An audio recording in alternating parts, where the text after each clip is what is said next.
Grammy, what's a common loftier goal? Well, my sweet one, a common loftier goal is a shared dream that we, as Bahamians, achieve together. It's a vision of unity, progress and prosperity for all of our beautiful islands. You see, a common loftier goal is about working together towards something bigger than ourselves. It is what we are always striving to achieve. Now, how we get there is by one small step at a time. But our country is so small. Well, hon, you'll be surprised what can happen when you believe.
Watch the clock.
Here, in the heart of Nassau, we welcome you to Bahama Handprints.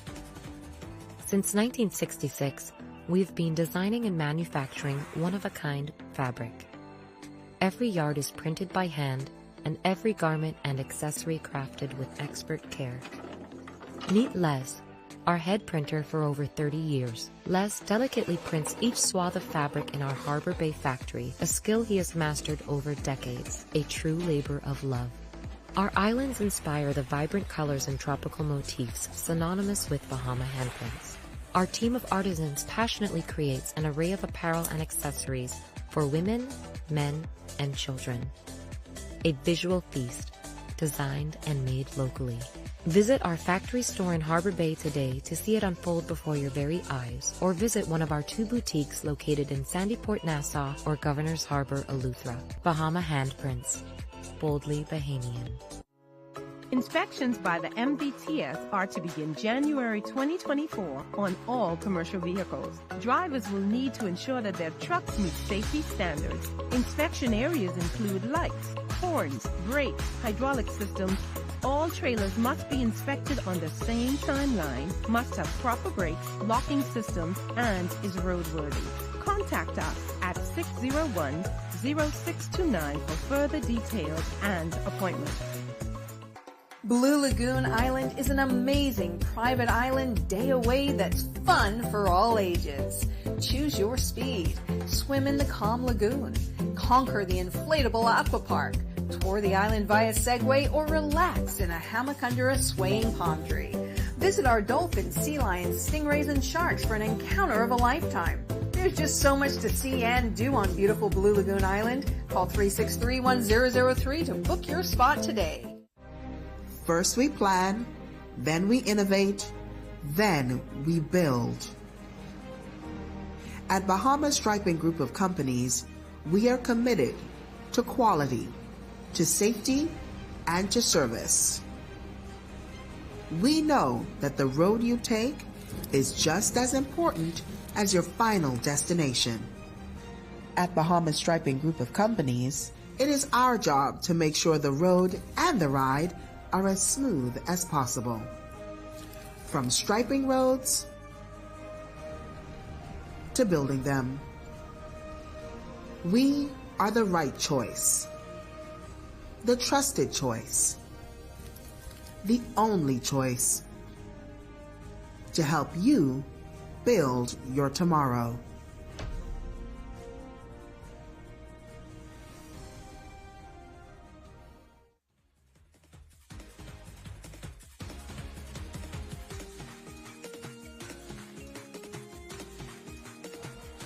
And we're back at D.W. Davis Gymnasium. Up next, we have the Andros Chick Charnies playing against the Lucayans of Grand Bahama. Now, we're going to have an interesting matchup here because I don't know if you guys know, but Andros is the home of the big kids. And Grand Bahama, they have some guys who could flat out play. Earlier, we were here for Grand Bahama, the Grand Bahama women playing against Columbus Isles, and now we're going to see them men play against the men from Andros. I'm Tage Adderley. And I'm here at the first Bahamas game since 2001. We're at D.W. Davis Gymnasium. It's a little warm in here to say the least, but the crowd is undeterred. They are out here in full force. It's standing room only, and it's a good time out there. It's good to see people back, basketball back, especially women. The women's game.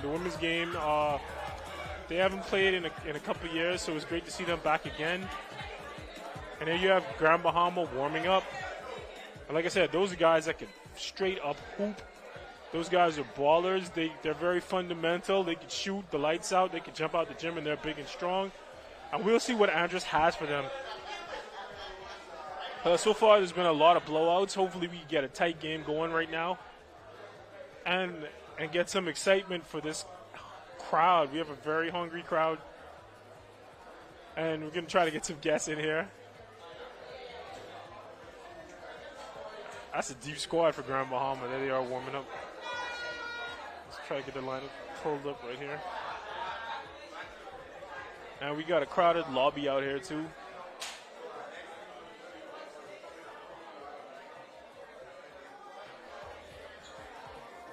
There's Grand Bahama warming up.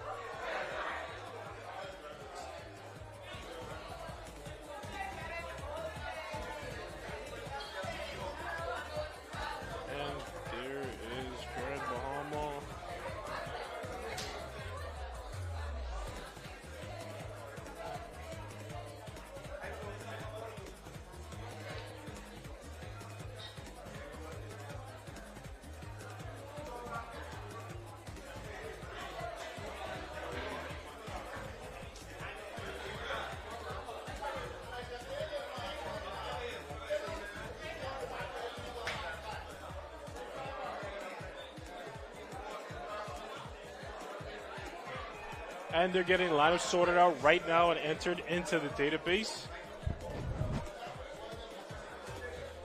And having been a coach at University of Bahamas, an assistant coach, and coaching guys from Grand Bahama, I can tell you right now that they come to dominate. They always, when they come to New Providence, they show up with a chip on their shoulder, waiting to dominate.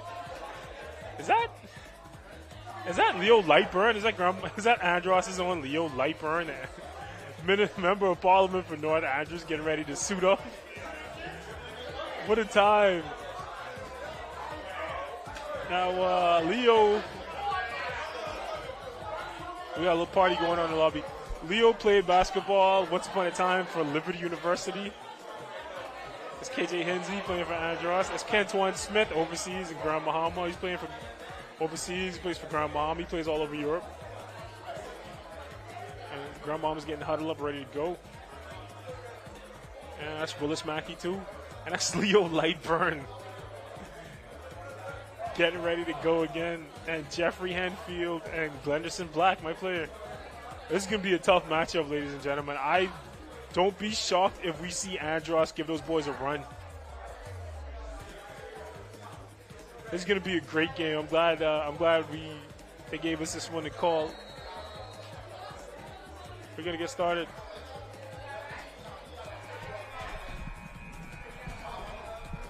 You see a girl by the bar?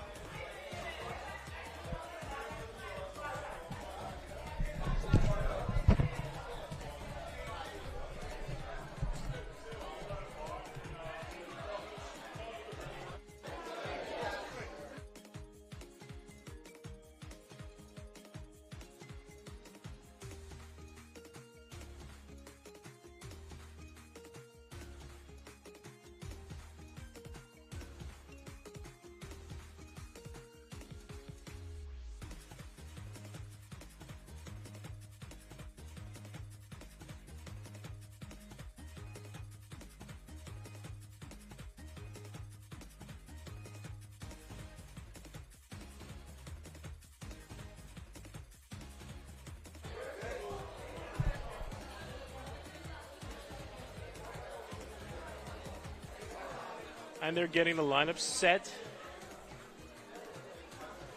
at the scores table. They're entering everything into their database.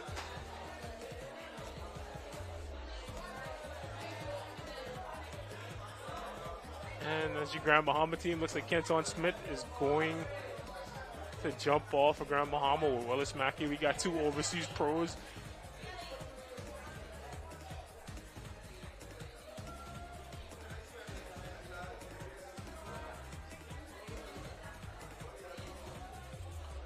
And there's Andros posing for a picture with both Andros MPs in the picture.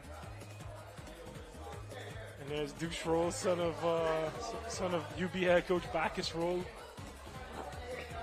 represent his dad's home island. That should be a great game.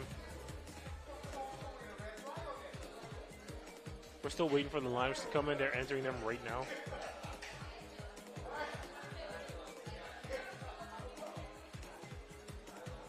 And there's the old pro himself, Mr. Jeffrey Henfield. Mr. C.I. Gibson, Mr. National Team. It's going to be a great game. I'm excited.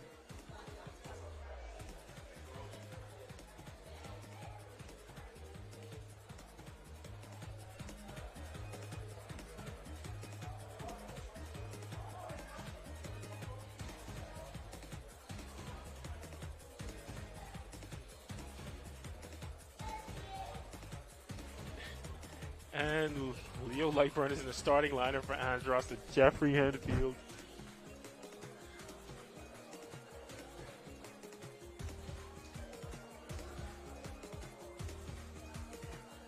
Kenton Smith jumping center. We just reported on him tonight hosting a camp in Grand Bahama. Hosting a basketball camp in Grand Bahama. Now he's over here representing his island in the Bahamas games.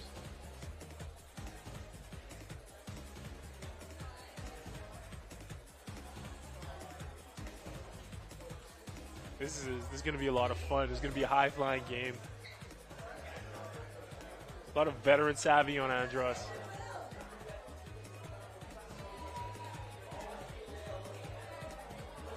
There we go. We got the lineups up. All right, for Grand Bahama, number 0, Erwin Lewis. Number 1, Willis Mackey. Number 2, D'Angelo Parker.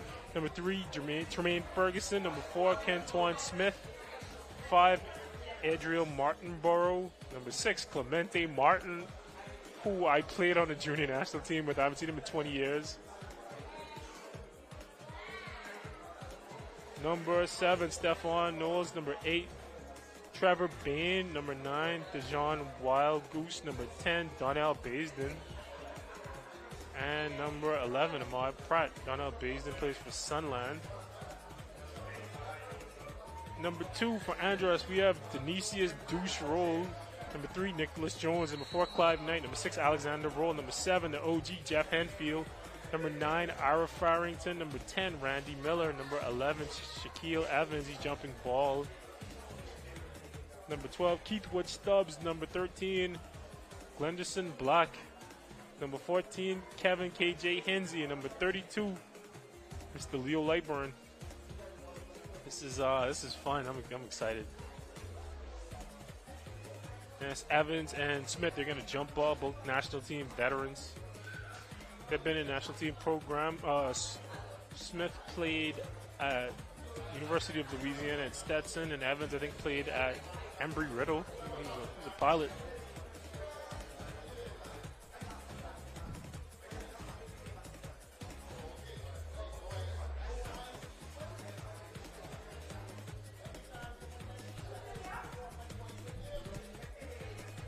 And there's Smith.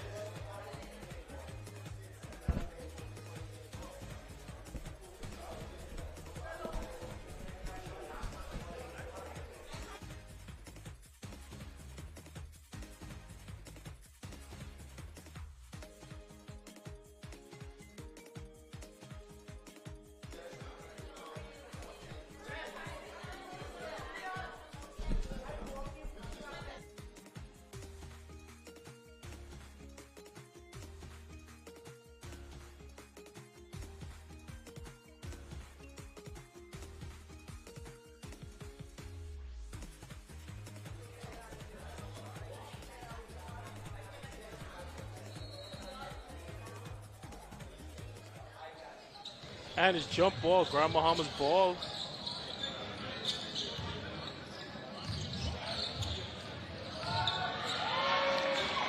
And that's Ferguson with a strong take to the rim to give Grand Bahama their first basket of the game. They take an early lead. It's Alexander Roll with the ball. He's a good shooter. He's getting played up by Martinborough. Ferguson again with a swipe, but it goes out of bounds. Ball stays with Andros. Let's roll with the ball. And Lightburn with the shot, but he gets it blocked.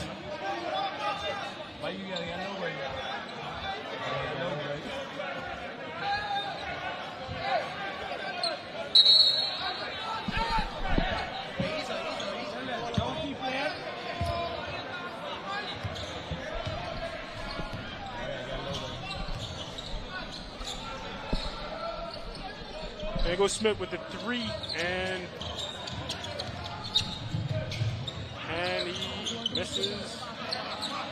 That's Nicholas Jones with the rebound. There's Jeff Henfield, big and strong, goes to the rim, misses.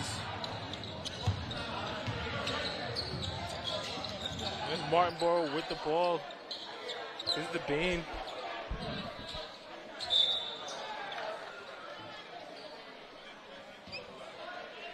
That's all Ferguson. If I was Grand Bahama, I would be doing everything to get it inside to Smith and Mackey. Those are your pros. Those are your overseas guys. They know how to get a bucket. Troll bringing the ball up. Checks the screen from Evans. He gets blitzed. Evans gets blitzed, and Andros has the players, but they need to try to get some ball movement going if they want to get anything going on. They have the slashers, they have the shooters, but they got to get the ball around the horn. There's Ferguson. shot. Rebound Jones brings it up to Jeff to roll. He can shoot it, but he misses here. Mackey with the rebound. He keeps it. Mackey's a pro. He's an overseas pro. He can do some things. And let's see what the call is.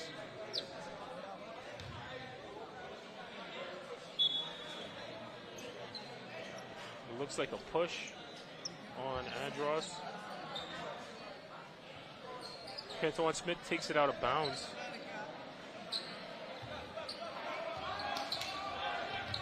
Martinborough, Mackey on the drive, loses it. Evans picks it up. He's on the break. Henfield. Jeff gets stifled by Martinborough. An easy score for Grand Bahama. And there goes Roll again. With the tough take to the rim, he had Henfield in the corner. He tried to take it himself, misses it. Martinborough comes down.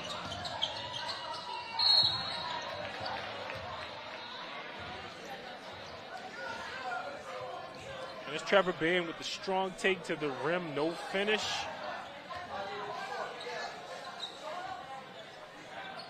Instead, he's going to the line for 2 shots.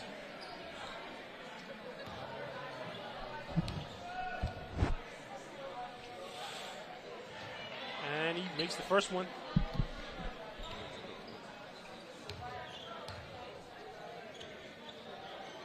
Knocks down the second one. Grand Bahama takes a 6-0 lead over Andros. The old pro Jeff Enfield is going to get it right there to Evans. Evans with the strong finish. And an easy 2 for Andros. And this is how Andros gets in the game. They have strong, quick guys who can get up and down the court. It's Trevor Bain. And Grand Bahama turns it over. Let's see if Andros gets something going again. Andros can easily win this game. On paper, it may seem that Grand Bahama has a size advantage, but Grand Bahama, these guys in Andros know what they're doing. They know how to play ball. So there's Henfield. Breaks down Smith. Strong take to the rim. No call. Rebound Mackey. And Henfield fouls him 94 feet away from his rim. You never want to do that. Jeff will be better served to just get back on defense, but now it's a foul 94 feet from the rim.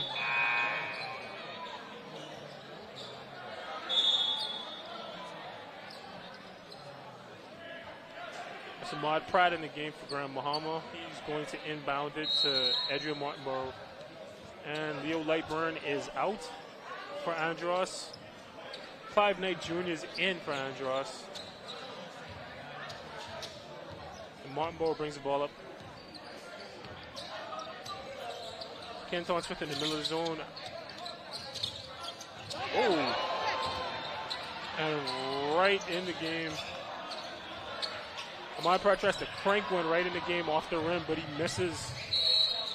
And that's a lucky break for Andros right there, because that was going to be a poster. But instead it's a miss. Andros ball. Roll to Evans. Evans takes a step back 3. Misses. Martinborough gets the rebound and he's pushing. See Grand Bahama slowing things down. Into Willis Mackey. Willis with the finish. Nope, misses. Kenton with the grab out to Mackey. It's pass to Bain and Martinborough. Back around the horn to Pratt. Pratt shoots the 3. Looks like someone got a piece of it. It's a miss. Mackey with the rebound. Back out to Pratt. Pratt looks like he wants to dunk on somebody, but he misses inside. Evans with a tough rebound. Andros on the push. The roll. The roll loses it. Great transition defense by Grand Bahama, and there goes Martinborough on the push. 2 contact. Hard foul under the rim.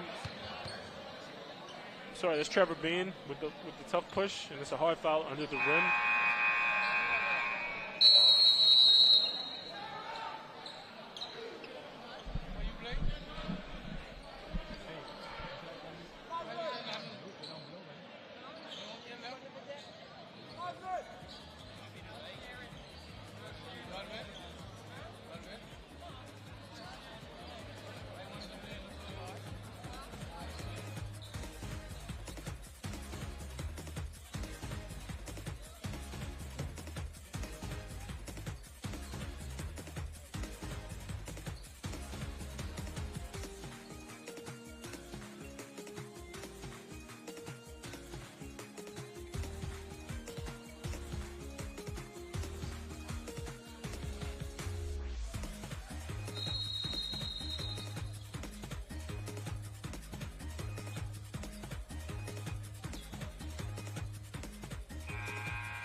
And we're back. That's Kevin Hinsey in the game for Andros. We got Trevor Bain going to the line for Grand Bahama. He's going to try to get some free throws going. Andros is a talented team, but they seem to be struggling to get shots going. Let's keep with Stubbs in the game now for Andros. Along with KJ Hinsey, Clive Knight Jr. And he makes the second one.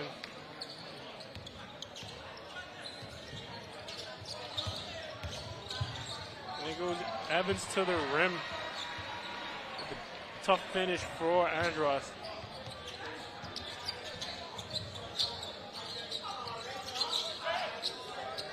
There goes Martinborough going inside.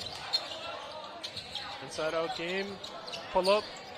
Nice shot, but not enough. There's Pratt on the boards again. Trying to make things happen for Grand Bahama. There's a foul under the rim.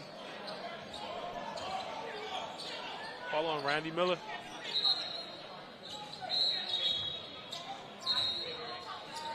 There's Pratt inbounding the ball for Grand Bahama. Looks like they had something set up, but ref blew it dead. They're going to try to run it again.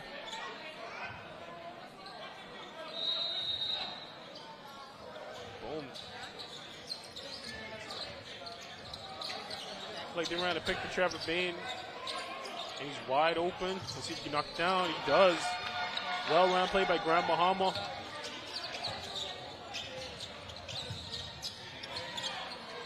It's Kenton Smith at the point of attack. Oh, they're going man up. Grand Bahama's man up. It's Clive Knight probing the defense for Andros. Breaks his man down, takes a terrible shot and gets it blocked anyway by Trevor Bain, who's doing everything. He's handling the ball and playing defense for Grand Bahama. There's Evans on the attack for Andros. Hard take to the rim, gets the foul.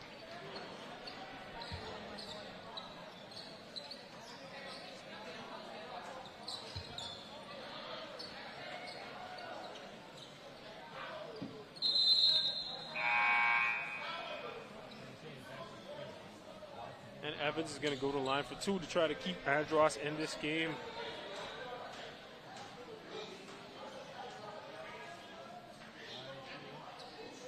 Game is 11-4, and Evans has all four of Andros' points. Let's see if he can get 6. And misses the first one.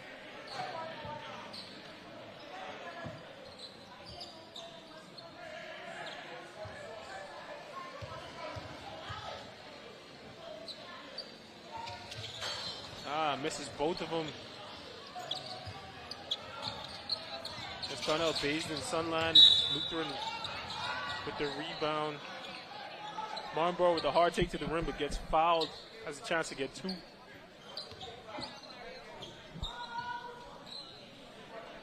This must be some experience for the high school and the younger players to get to partake in this.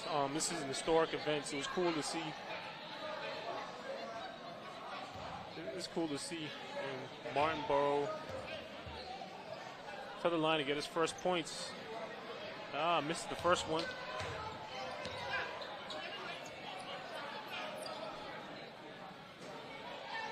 He already has assists and a rebound. Let's see if he can get on the board with some points. There he does. Knock it down. He has a triple single. 1-1-1. And Grand Bahama's in a press. Andros is going to try to break him. He dribbled right into the trap zone, but got out of there. And they got that ball out of there. Randy Miller gets hung up by the rim, and Grand Bahama has a free run.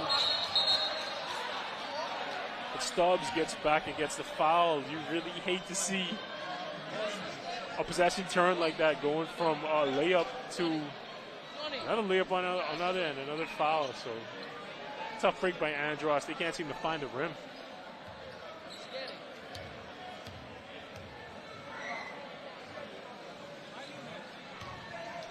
Donnell Basin misses his first free throw. That's national champion Donnell Basin, the Sunline Lutheran. Let's see if he gets a second one. Misses both of them.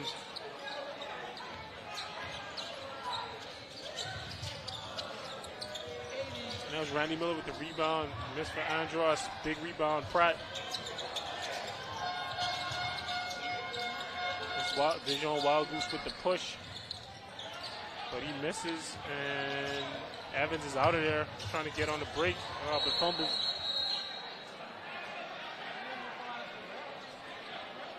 Evans is laughing. He know he did too much. He probably should have pulled it out, try to get something going. But when your team is down like this, you got to try something. You got to try anything to get back in the game.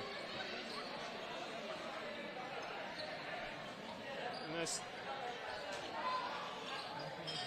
Kevin Hinsey taking the ball out. And Martinborough gets his first blow of the game. He's done an effective job running the point for Grand Bahama so far.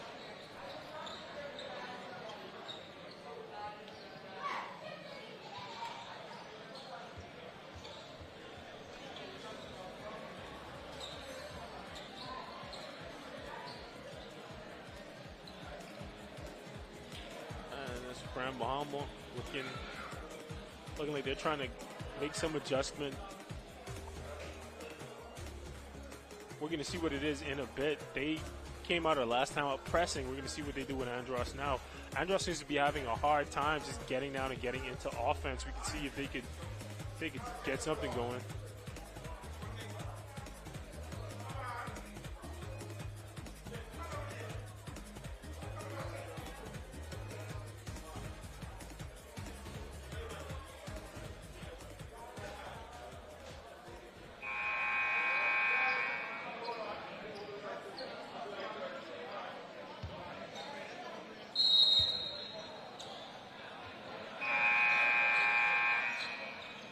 Alex Roll bringing the ball in for Grand Bahama.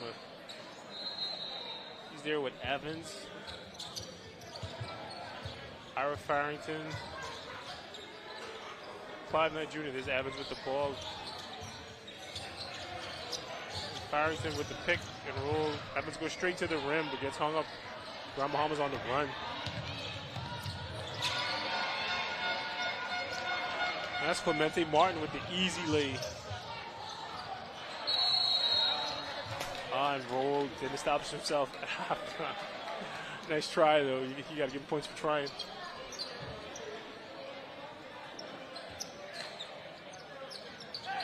That's Clemente Martin with the ball. Great block by Farrington. And good hands. Clive Knight gets the ball. They're going the other way.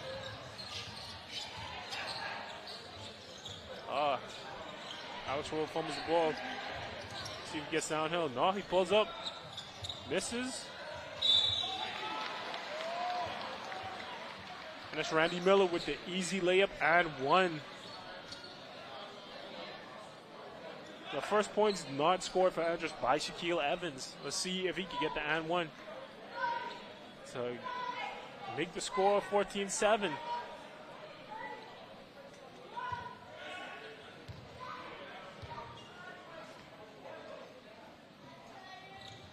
And he does. Randy Miller brings Andros within 7.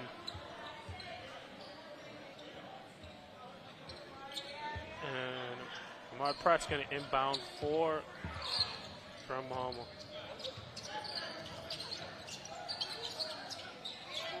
Dijon Wild Goose run the point. That's Clemente Martin. He loses the ball. Good defense, Shaquille Evans, but Grand Bahama gets to keep it.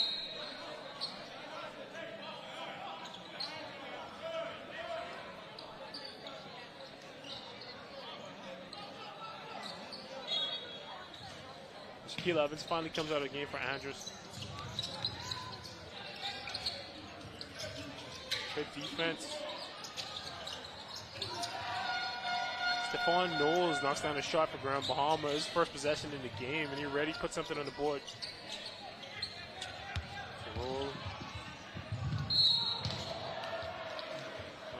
Strong take by Randy Miller, kind of out of control, but he gets to the line. Let's see if he can convert these.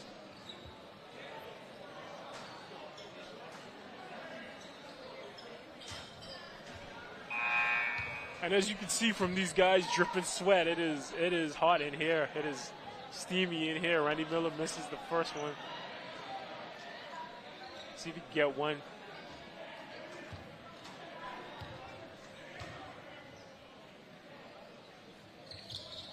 And he misses both. No, but that's 2 on the board for Andros. I'm not sure who scored that, but Clemente Martin tries to get it in, and he does. The wild goose at the free throw line, back cut to Pratt, but gets stolen. You don't want to go for that right away. Oh, that's a scrum right there, and Martin trips over Randy Miller. And looks like Andros the ball.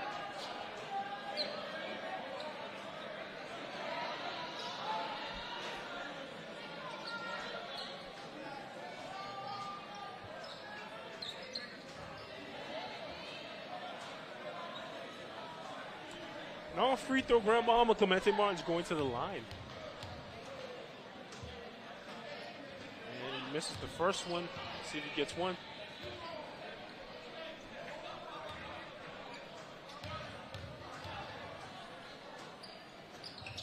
Makes the second one.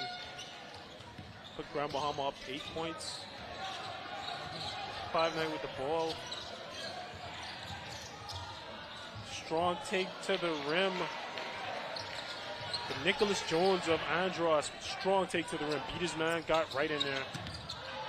Oh, good hands by Alexander Roll, and Andros on the run, but they run out of time. And we finished the first quarter with Grand Bahama up 17-11 over Andros.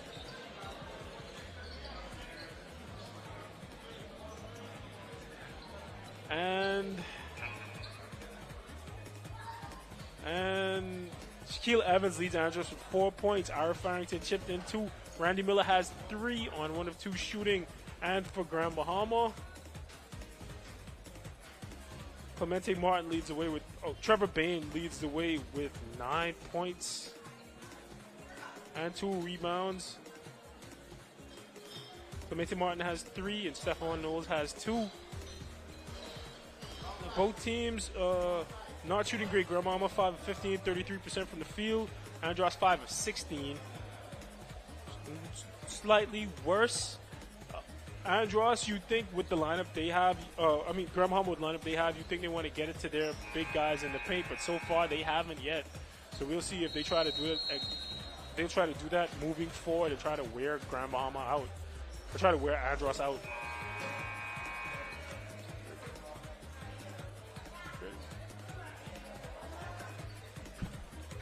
And we're ready.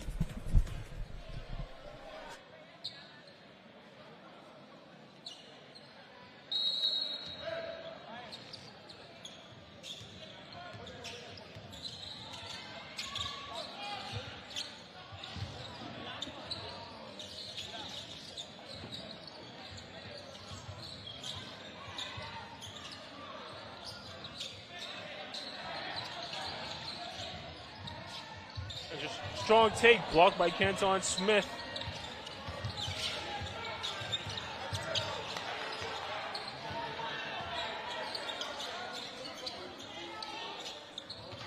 Martin Ortiz at the 3, but he misses. Knight gets the long rebound. Jeff Henfield passes to Nicholas Jones. Turnover, Andros.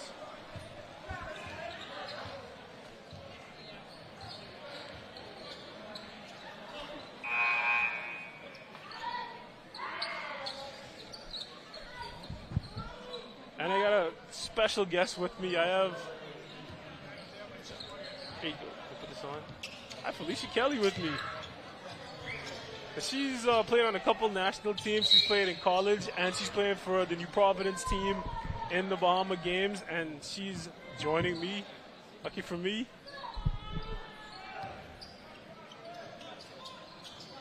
And yeah, she's joining me on this game. And how's your experience been so far in the Bahamas games?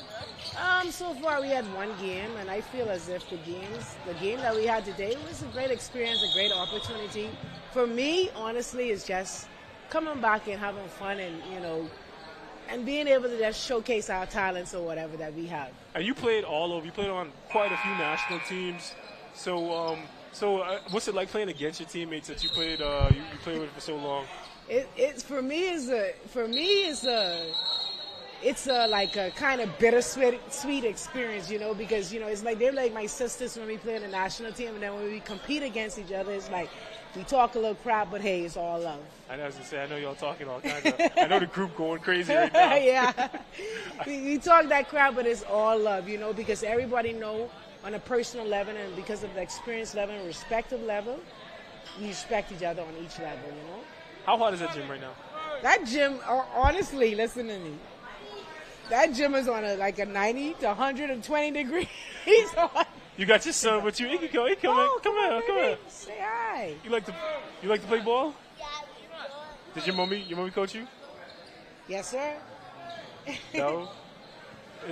And we got so who you rooting for? Tell us who you rooting for in this game. I think I know, but tell me. Providence Pirates. No, Felicia, who you rooting for in this game we watching right now? Hands down, I'm rooting for Andres. First of all, because I have my brother, my protege, who actually taught me everything about the game, Jeffrey Chisel Henfield. I'm watching really because of him. That's my brother too. That's my boy. And then that's both of our brothers, right? When we think about it, and then when I look at it, Andres is my second home. Andres is my second home. Oh, I'm Andres by marriage.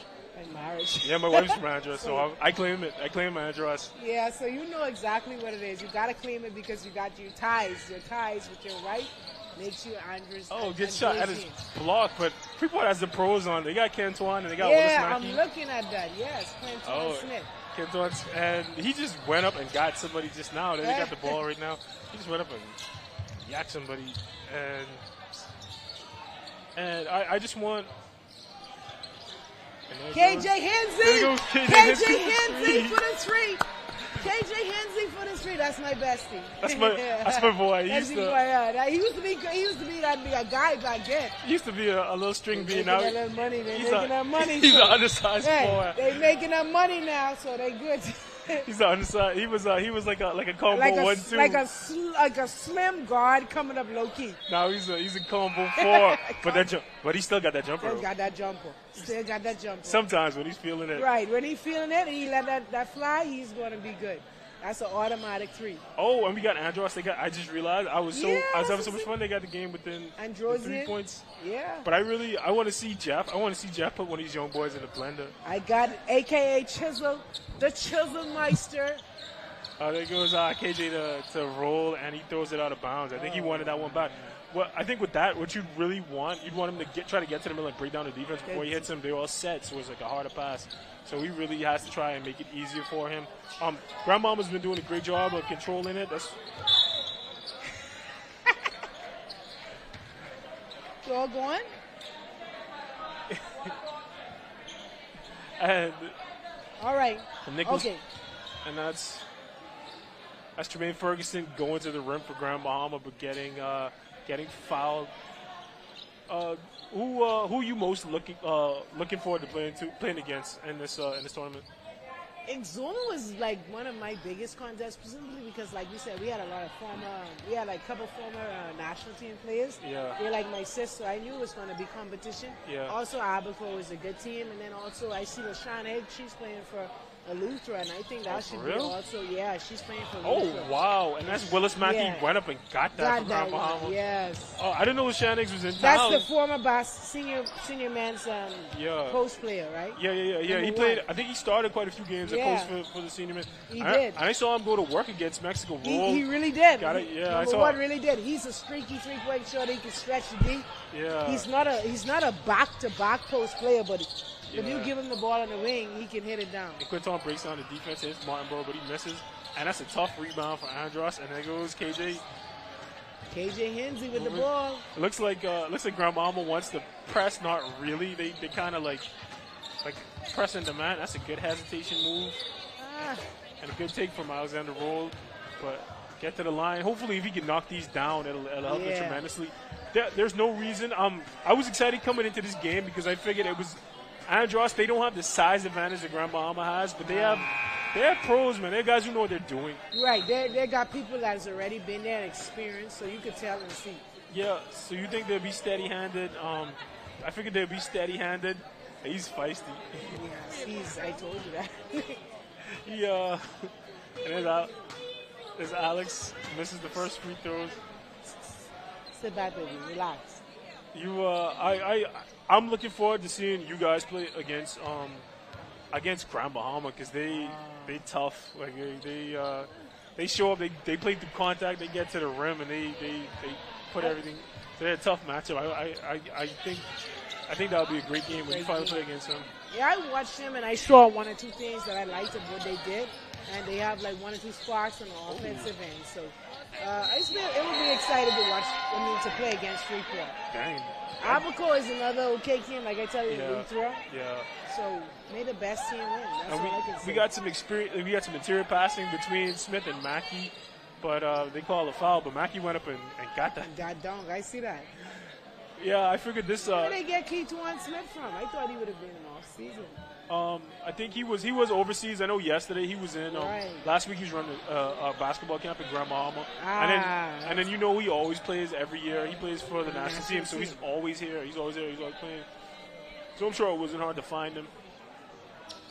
Kentuan makes the I love his humble spirit. He always is being a humble, poised guy. He always willing to represent the country. Yeah, man. I remember I met him when he was doing his freshman year when he was getting ready to go to Ole Miss. He's coming out of high school. He's a real good guy, man. He was very young then, but he's real. It's great to see him giving back to the community. It's great to see how he's grown up and he becomes such a pro and such a good guy.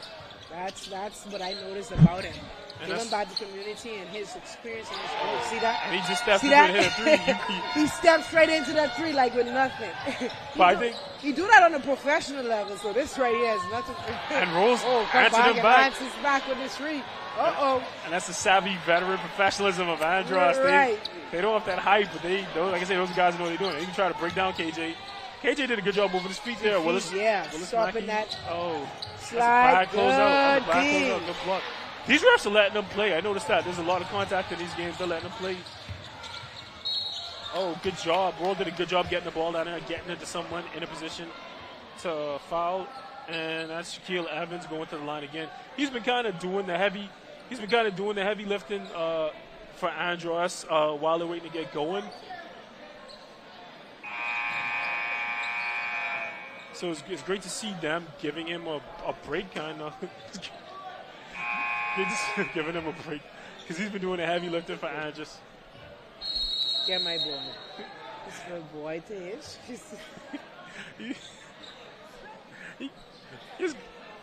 He's good energy. Man, he has a lot of energy.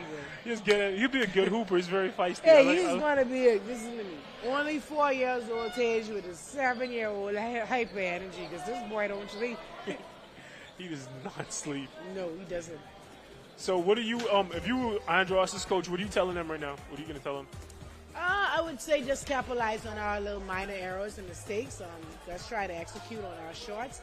I think they're doing a good job pretty wise. They only down 3 points. So I would also try to emphasize ball pressure. I wouldn't want them to get it into Willis Mackey and Kentuan Smith against me. I would try to get ball pressure on it, right? And try to kind of bait them to pass it into the post, try to pick them off, and if they could get on a run, they could probably get some easy buckets. Yeah, because they've been playing for a team their size, they've been playing kind of slow. So I try to get into a track meet but who knows though? Kentuan, he can run with him. Yeah, he can do. Yeah, but he got to make sure the other players are able to run with him. Yeah, because he can do it, but then we got to make sure the other fours are on the same page. And we got Douche Roll in the game for Andros. That's the son of Bacchus Roll. That's him? No, that's Shaquille Evans. He's shooting a free throw.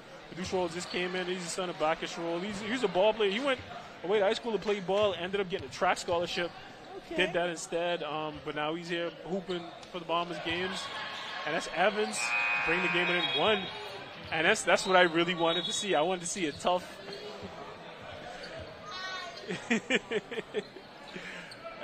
And this is being everything I thought it would be. This is like a tough matchup. Yeah, this is only the second quarter now. Yeah, and this is going to go down to the wire. Marco brings it up for Andros and gets some going, and then that's a smart play right there. Get it to that man. That's it right there. Keituan Smith. That's an easy bucket. That's the best decision a point guard can make on. And he's not even getting a call. He's even disgusted with going into the basket and not getting a call. I think the refs the refs are they're letting a lot of contact go, and honestly I think that's fine as long as Willis Mackey just spikes it. Oh, that's a foul, bro. They didn't call it. Kyle.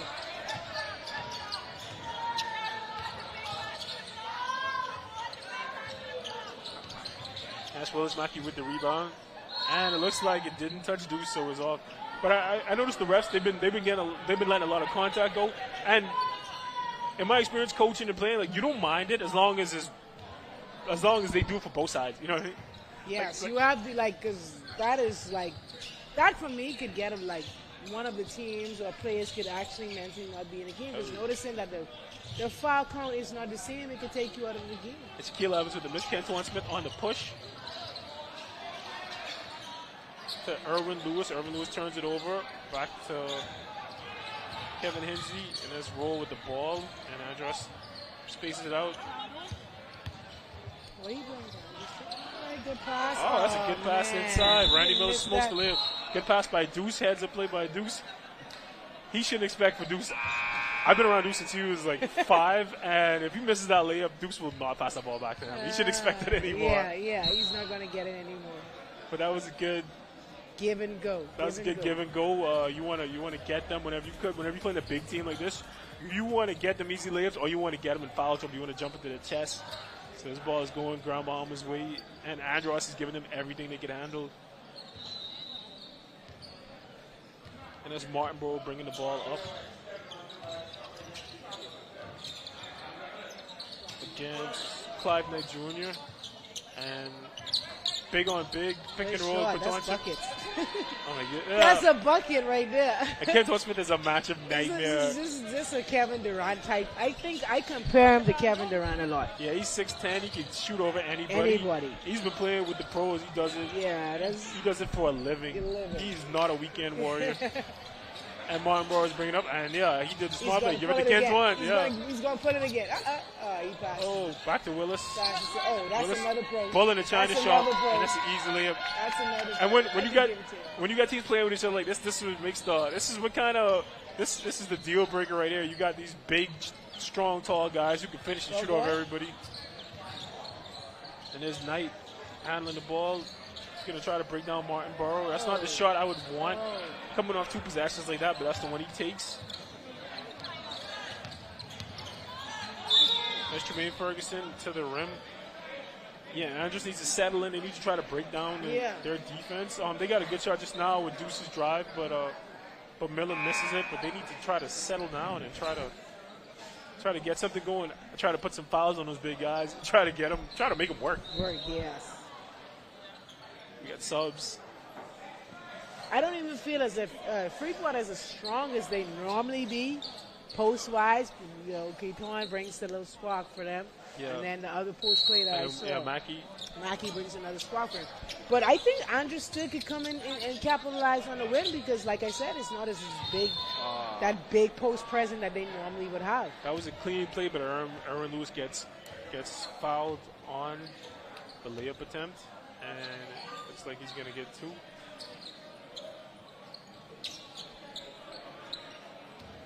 Yeah, I know people try to talk about, 3-point shooting does matter. It's a 3-point base game. When it comes down to it, you gotta have big fellas inside, willing to push people around. If you don't do that, you're not going to win. No. At any level, because shots come and go, but contact is serious. You need that big or whatever to grab some rebounds, pass an outlet or whatever. So if you don't have that, it kind of breaks down the chemistry in your 5. And Erwin Lewis makes both free throws, and Grand Mama's up by 10 already. And Miller's out of the game. I think that's the second foul. But Andrews doesn't look as strong to me as, Freeport, because I don't see the firepower as Freeport has. That's a good move by Donnell Basin. High schooler, that's Tremaine Ferguson, and Erwin Lewis, strong inside, got fouled. The number 10 for Grand Bahama, he just came off a season where he won a national championship for Sunland. Oh, this one here? No, 0. Yeah, he just came out, and so we he's in high school, bro? Yeah, I think he just graduated. So no way. Yeah, so he's there playing. I see Grand Bahama kids. They are polished. They come ready to play. Yeah, they do. They do. And there goes Leo Lightburn in the game. Remember following for North Andros, former player from Liberty University, and he former national team player, and he's in the Who game. Leo? Leo Lightburn. Mike Abro? Yeah. Never. Where he is? 32, Andros. Hi, Leo. Yeah.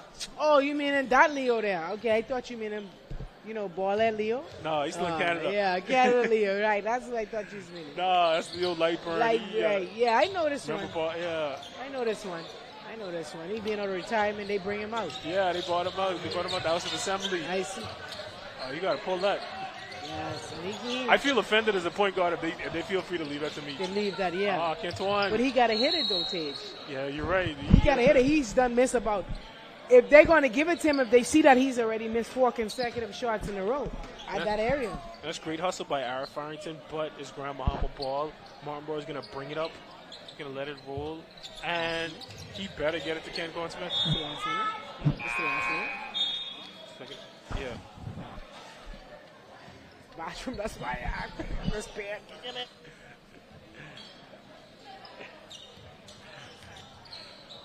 And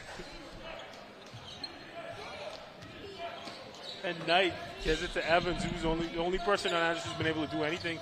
He misses the 3-pointer. Kentuan, who else gets the rebound, and he's on the push. And he spins, and he's a man among boys. He loses it. Martinborough with the 3. He misses it. Boy by Luke. Good finish inside by Lewis. And that's Grand Mama basketball right there. Just good, solid, fundamental basketball. Making the right decisions, making the good plays. And there's Knight. Give it to Leo. Gets to Nicholas Jones. Tries to break down the defense. When that second man comes, you got to get the ball out of there, bro. And that's 2 the hard way, but that's 2 nonetheless. I'm sure they'll take it by Ira Farrington. Oh, and he beats the buzzer. Oh, it almost goes in. I know you got to get going. Thank you so much for sitting down with me this quarter, Felicia Kelly. No problem. New Providence national team. Great to see you. Good to see you as well. It was always a pleasure. Good work, little guy. And we go into half, 33-22. Grand Bahama up by 11. And who else? Kenton Smith, the professional basketball player, leads Grand Bahama in scoring with 7 points. He also has 4 rebounds, 5 assists. He's doing everything for Grand Bahama. Willis Mackey, the other pro, has 4 points on 2 or 3 shooting, and he has 3 rebounds. And Shaquille Evans has 6 points for Grand Bahama to lead them. Alexander Roll has 4 points for Grand Bahama, and Randy Miller has 3 points. And if I was Andros, I would try to get. You're right, I am sweaty. It's hot in there. If I'm Andros, I'm trying to get ball pressure against Grand Bahama. I'm trying to not let them inside, and I will try to run a trap at Kenton Smith to try to get the ball out of his hands and get it into someone else's hand, make them do something. That's what I would do if I was Grand Bahama. I would just keep giving it to Kenton Smith and let him go to work. That would be the right move for me. And we're going to break. First half, Bahamas games, Grand Bahama versus Andros. We'll see you after break.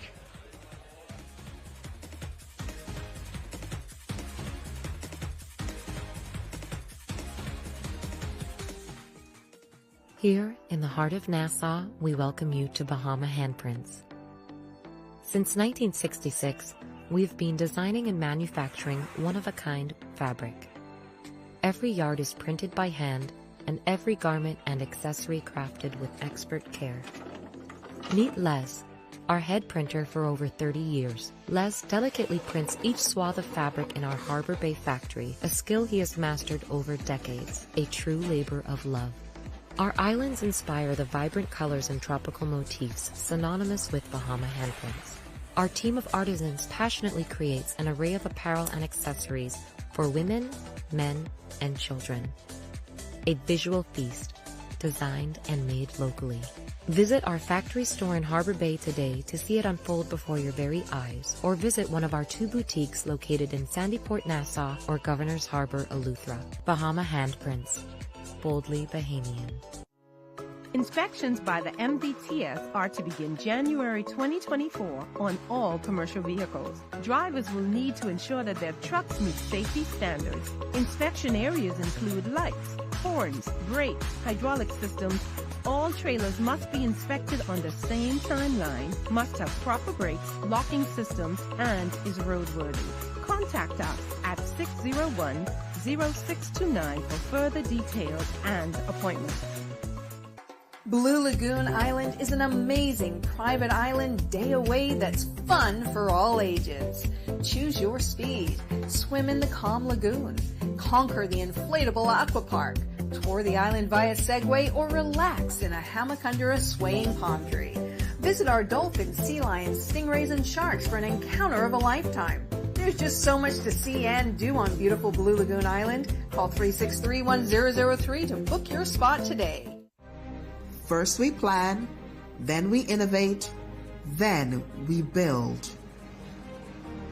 At Bahamas Striping Group of Companies, we are committed to quality, to safety, and to service.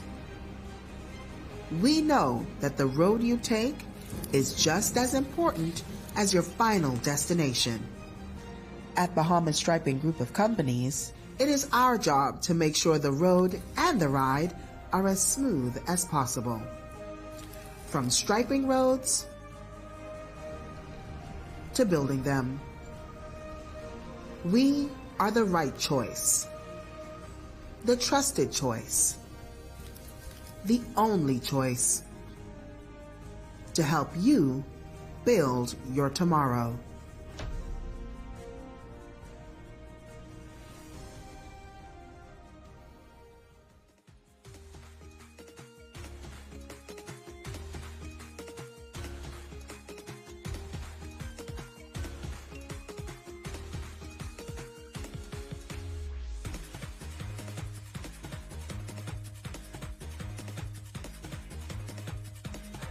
And we're back. We have the Grand Bahama Lucans against the Chick Charnies from Andros. And it was a tight first half, but Grand Bahama went on a run. They have the pro ball players. They have the size and the shooting. And they went on a run to go up 11 against Andros. Let's see if Andros can try to get back in the game and try to make a run of their own. Andros has a veteran experience. They have some guys who can shoot and get to the rim as well. Shaquille Evans has been pretty instrumental in keeping Andros in the game.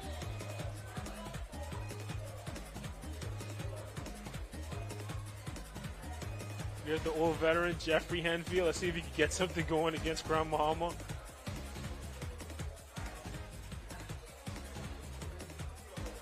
Ira Farrington is second in scoring for Andros with 4 points. Shaquille Evans leads the team with 6. Kenton Smith has 7, 4 rebounds, and 5 assists. He's doing everything for Grand Bahama to have them up 11 over Andros. And so far, Grand Bahama only 3 of 10 from 3, but look for them to heat up. They definitely have the guys who can knock shots down. Look for them to heat up. They've been getting to the line. They've been hitting threes. So we're going to see what they do.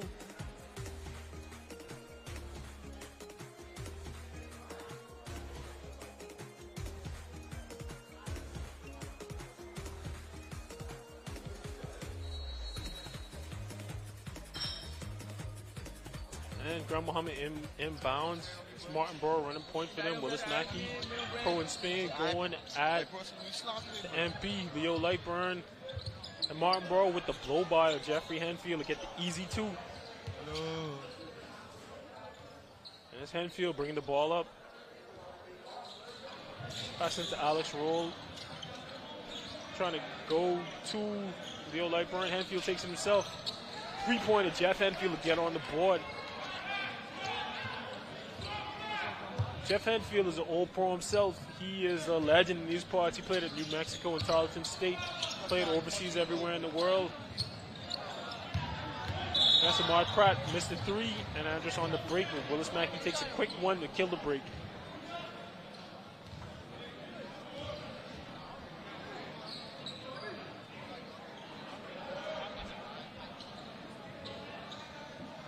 And looks like Martin Barthink is on the floor. We'll see what it is. Looks like they're taking it out sideline, out of bounds.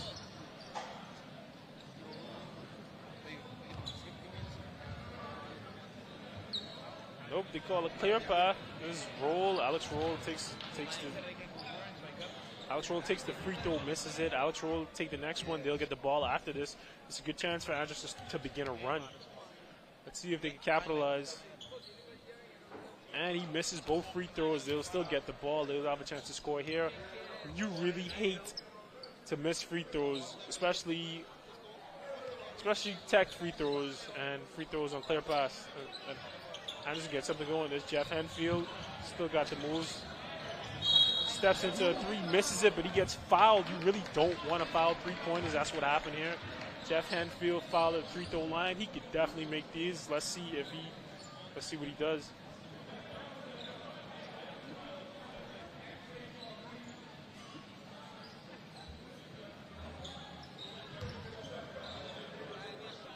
And people are streaming into DW Davis. This is a big event. Need a bigger gym with air conditioning, hopefully. Jeff Henfield at the line for the first of his three. Let's see if he can put up a quick six. Misses the first one. Now, I played professional basketball with Jeff Henfield, and I lived with him overseas. He's one of the hardest working people I ever met. He's up every morning, early in the morning, working out. We worked out 3 times a day. I was in the best shape of my life. I was coming off surgery. He's a great guy to be around. He's a really interesting guy. He really loves basketball. He coaches kids every day. This is his passion. This is life's work. So it's great to see him out there still playing. And he brings Andros within 7. Willis Mackey with the ball, being guarded by Leo Lightburn. Ahmad Pratt gets on top of the key, throws up a floater. Evans with the rebound. Gets the push. Oh, there's a clear lane for Evans, and he gets the easy layup. Grandmama's slow to get back in transition there. Evans capitalizes with the easy layup to bring Andros within 6 points.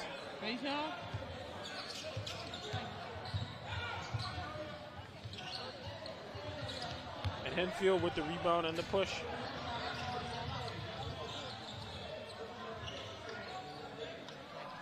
Nick Jones shoots it, no hesitation, misses it. Grand Bahama ball going the other way.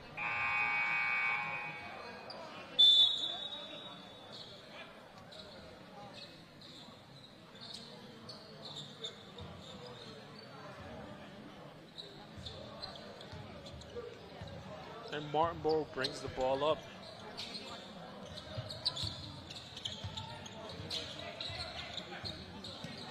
Antoine Smith with the sidestep, three-pointer, misses it. Jeff Henfield gets the ball, and he pushes, and kicks it out to Leo Lightburn, who almost makes 3. Antoine Smith looks like is off Smith. They call it off. Call it off Grand Bahama, and Henfield with the strong take. He wanted that call. He felt that one. And switching worlds with his national teammate, Kenton Smith. Yep, Andros ball. Let's see if they run something. Inbound it to Evans. Evans breaking his man down. Good move. Good move on Trevor Bain. Bad shot. Air ball. Jermaine Ferguson on the push. Willis Mackey to the mid-range. Back to Ferguson. Oh, and he's open. Oh, inside to Mackey. Mackey with the quick layup, but he's fouled. And Jeffrey Henfield is not like that call. I can see why. They've been letting contact go all night, and they give a little chip shot to Willis Mackey, so he's going to go to the line for 2.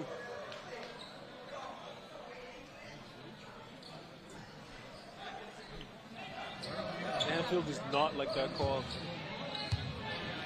It's understandable why Andros is very much in this game. Calls like that will take you out of it quickly. Willis Mackey makes the first one.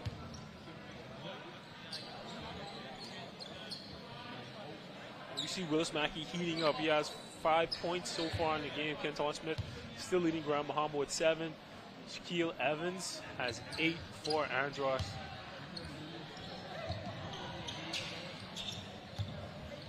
There's Alex Roll handling the ball for Andros. Possible pick and roll, rejects, gets to the middle. Easy money for Alexander Roll. Rejected the screen by Ira Farrington to get to the rim.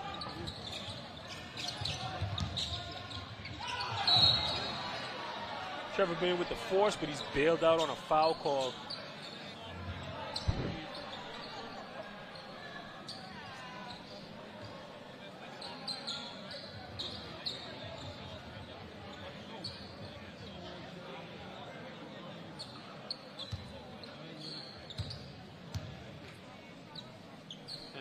Bain makes the first one. One thing about these Grand Bahama guys, they're fundamentally sound. They get to the line, they're going to make them more likely than not. And he makes the second one. Grand Bahama goes up 39-31. Andros is going to try to get back in this game and get something going. Alex Roll breaking down Martin Burrow. Gets it to Shaquille Evans. Screen from Ira Farrington. Evans sees the crease, gets in the middle, loses the ball. Kenton Smith, Johnny on the spot. Ooh, big block. But Martin Burrow cleans it up. Gets the layup. Put Andros up 10.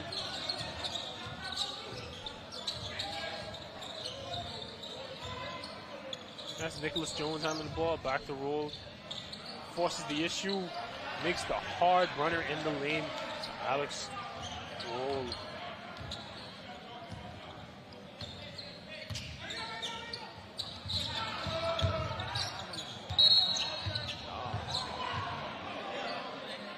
Ferguson drives the lane, loses it, but gets bailed out on a call.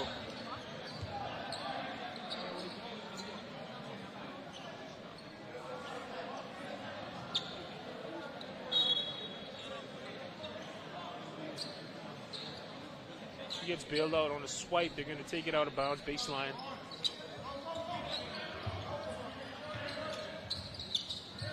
Inbound to Martin Burrow. Breaks down the defender. He had Mackey wide open on a pop, but he opted to take it himself, and he got fouled.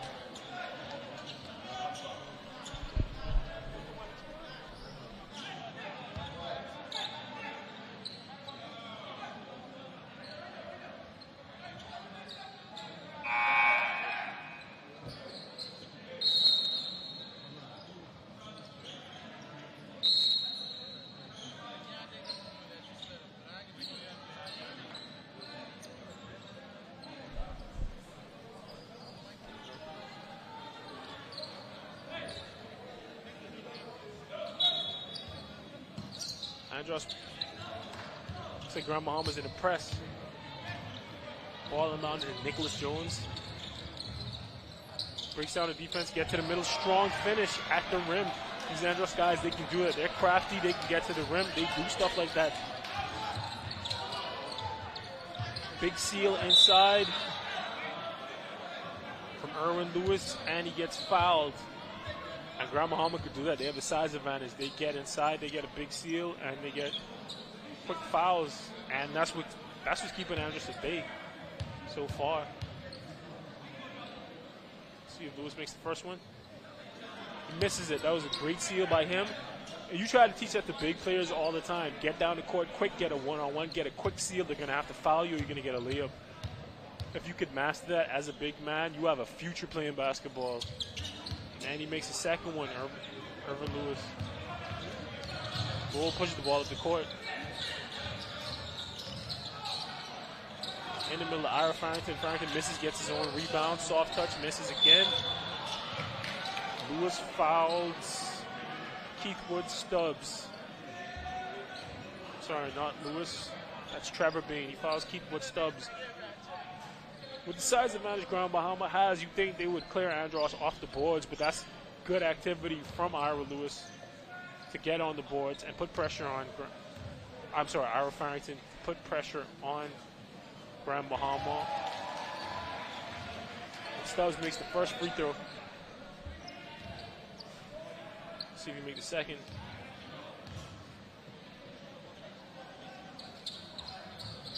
Yeah, and he misses the second. Kenton Smith, who else with the rebound? Gives it to Wild Goose. Wild Goose brings it up. Looks inside. Kenton Smith, good shot for him.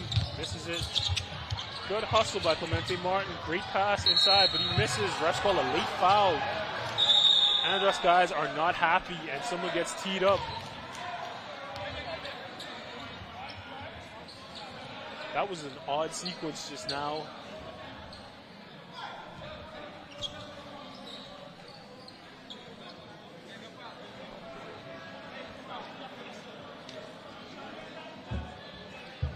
And so you got somebody going to the line for a technical shot. One shot in the ball. And it's Trevor Bain going to the line for Grand Bahama. Shoot tech.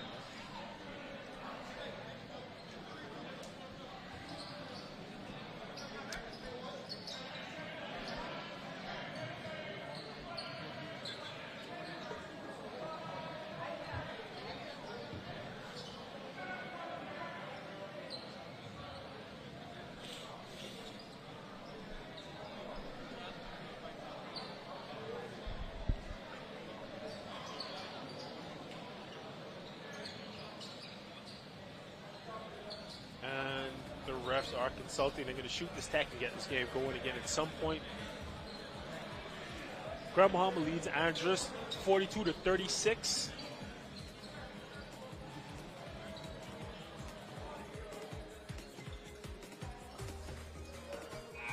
Trevor Bain now leading Grand Bahama with 11 points. He also has 2 rebounds, no assists. With 2 steals, Kenton Smith is doing everything for Grand Bahama. He's making sure everybody stays in the game. He has 7 points. He has 6 rebounds.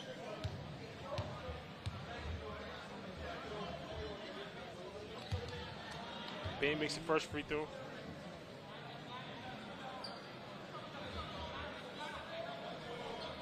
Bain makes technical, and it's Grand Bahama ball on it. They're gonna shoot the foul now. Irvin Lewis is going to shoot the foul for Grand Bahama. That happened so long ago, I forgot what happened.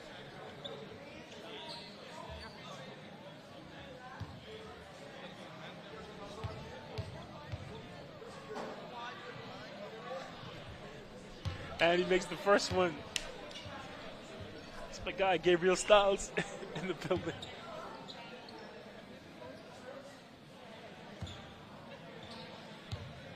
Playing for the Berry Islands. See Irvin Lewis makes his second one. He's 1 for 5 on field goals, but he is 6 for 8 on from the free throw line. He's dining at the line. That's what we call that. Andros brings the ball in. Nicholas Jones going to bring the ball up for Andros. Try to get something going. Odd decision to take Jeffrey Henfield out. He seemed to have it going earlier in the half, but they took him out. And now Nicholas Jones breaking out of defense. Got turned around. Shaquille Evans to the rim. Through contact. Tough layup. Miss. The refs playing them with the refs are letting them play with a lot of contact. That's not something you mind as a basketball player, as a basketball coach. As long as it goes both ways, you really don't mind a lot of contact. You kind of like it. Depending on the style of play that your team employs. Bahamian basketball usually involves driving to the rim a lot, so you don't mind it. Andros is going to take it out of bounds. It's Kevin Hinsey.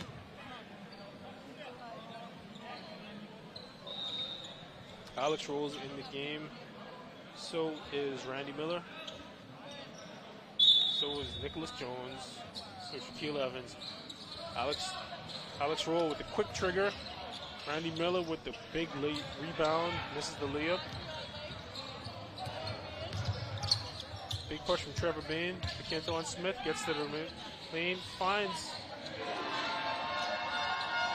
Wild Goose wide open for 3. Nice textbook driving kick from Kenton Smith and Dijon Wild Goose. Grand Bahamas on the break again.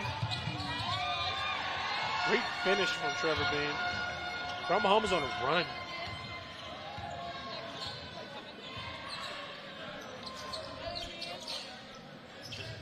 Rose is going to slow things down, try to get to the line, try to get something going. And he gets a call on the ground. It's a block. They're going to take it out on the sidelines. It's a running clock. They need to get that. It's in Andros' best interest to get that ball out of bounds, get it in bounds, and get it in play and try to get a bucket. The clock is running. Let's stop. Enzi inbounds to Stubbs in the post. Miller posting up the biggest Smith. It doesn't work. Oh, Wild Goose tries to get it to Lewis, but it's too hard to handle. They want that one back. And his roll. Handling the ball for Andrews. Jones. Oh, throws it up top. Throws it up top to Stubbs, but Stubbs couldn't convert the lob. Now it's a timeout. Stubbs. Wild Goose handling the ball for Grand Bahama. Rejects the screen from Smith. Gets it. Turns it over, trying to get it to Smith. Andros with the push. Stubbs with the push. Tries to get to the rim on the biggest Smith. Misses the layup, of course. Should have gave that up, tried to get it back. Wild Goose comes back with the push. To Clemente Martin. Back to Wild Goose. Wild Goose pump fake. Good defense by Hinsey. Forces the turnover. Andros is on the push. Knockdown. Douche roll. Nope. Douche roll with the miss. He has a quick trigger. I thought that was going for sure. Wild Goose with the tough shot. Misses. Hinsey with the rebound. Let's see if Andros looks to push. No. Clive Knight. Hinsey with the great pass. And Randy Miller again smoked another layup. Hate to see it.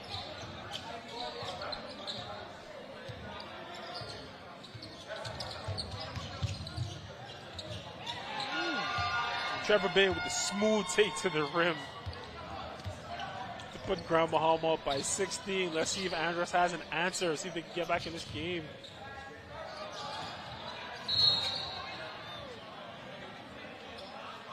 Keithwood Stubbs with the good take, but wild finish attempt at the rim. Misses the layup.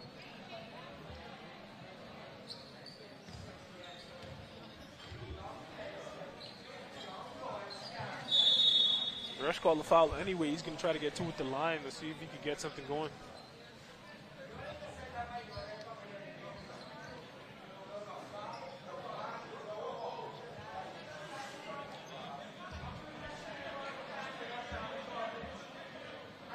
And he has 2 free throws.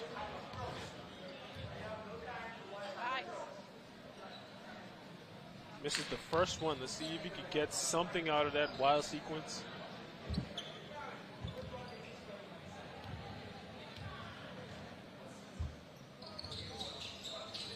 Makes the second one. Stubbs with 1 or 2 free throws, get the game within 15. Martinborough back in the game, handling the ball for Grand Bahama. Flash across the lane, Martinborough breaks his man down. Smooth take in the rim, get to the mid-range game, easy bucket. Quad Knight with the ball. Ooh, with the pass, let's see if, and Miller's just been having terrible luck at the rim all game. He's missing layups. He's getting blocked. Pratt. But he's still rebounding. Hey, doesn't matter what kind of game you're having on offense. As long as you're rebounding and playing defense, there's always a place in the lineup for you. Enzi with the wild sequence. Loses the ball. Gets it back. Scores a bucket.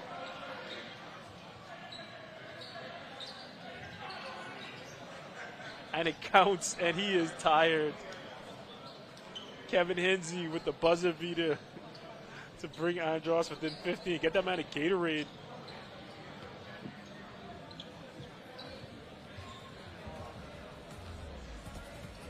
And Kevin Hinsey with 3 points for Andros to get them within 15. Shaquille Evans still leading Andros in points with 8. The high scorer in the game is Trevor Bain, number 8 for Grand Bahama with 16 points. Kenton Smith still with a steady 7 points, but he has 8 rebounds. This chart says he has no assists, but I've seen him have at least one, so they need to adjust that. And Grand Bahama leads Andros 54-39.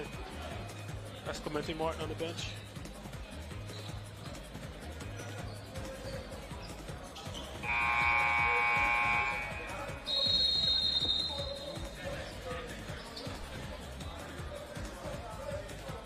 And we're starting off the quarter with some subs.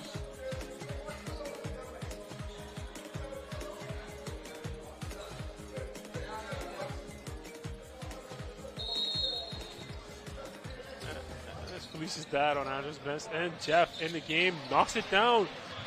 And he's talking to Dominic Bridgewater. Give me the ball. That's what I would do, but I don't know. I grew up with the guy. Martin Burrow bringing the ball up to Grand Bahama. Gets it to Mackey. Takes the handoff to the rim. Easy, smooth bucket for Willis Mackey, the pro in Spain.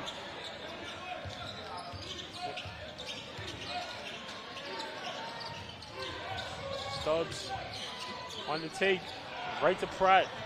Pratt with a wild pass to Martin Burrow. Let's see if he can get under control, and he does. And it's a free bucket for Donnell Bazin, a high school senior from Sunland.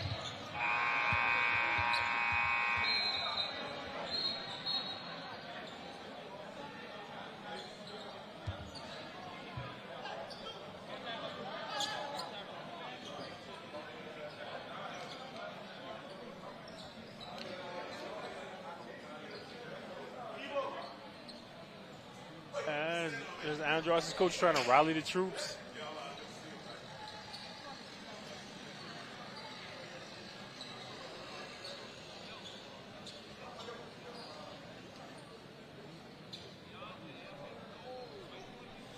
And we got a guest with us. We got a special guest with us. He said he was going to come in the fourth quarter, and here he is.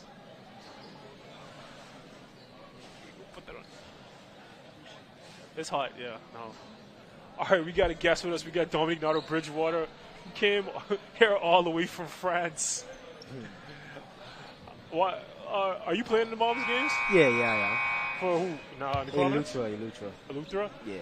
And what's it like to be playing in the Bahamas games for you? I know you played. You've been everywhere. You've been with the national team. You've been pro in France, and now you're back in the Bahamas games.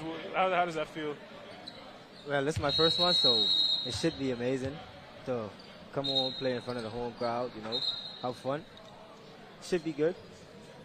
And you've been doing work in France. Tell us about what you've been up to in France. In France, I just been having fun, working on my game, getting better, developing myself as a young man, and just living life. What do you play? For the people who don't know, what do you play? What team do you play for? I played in Avignon, France, the south of France. And you've been there since you were what, 17? 18.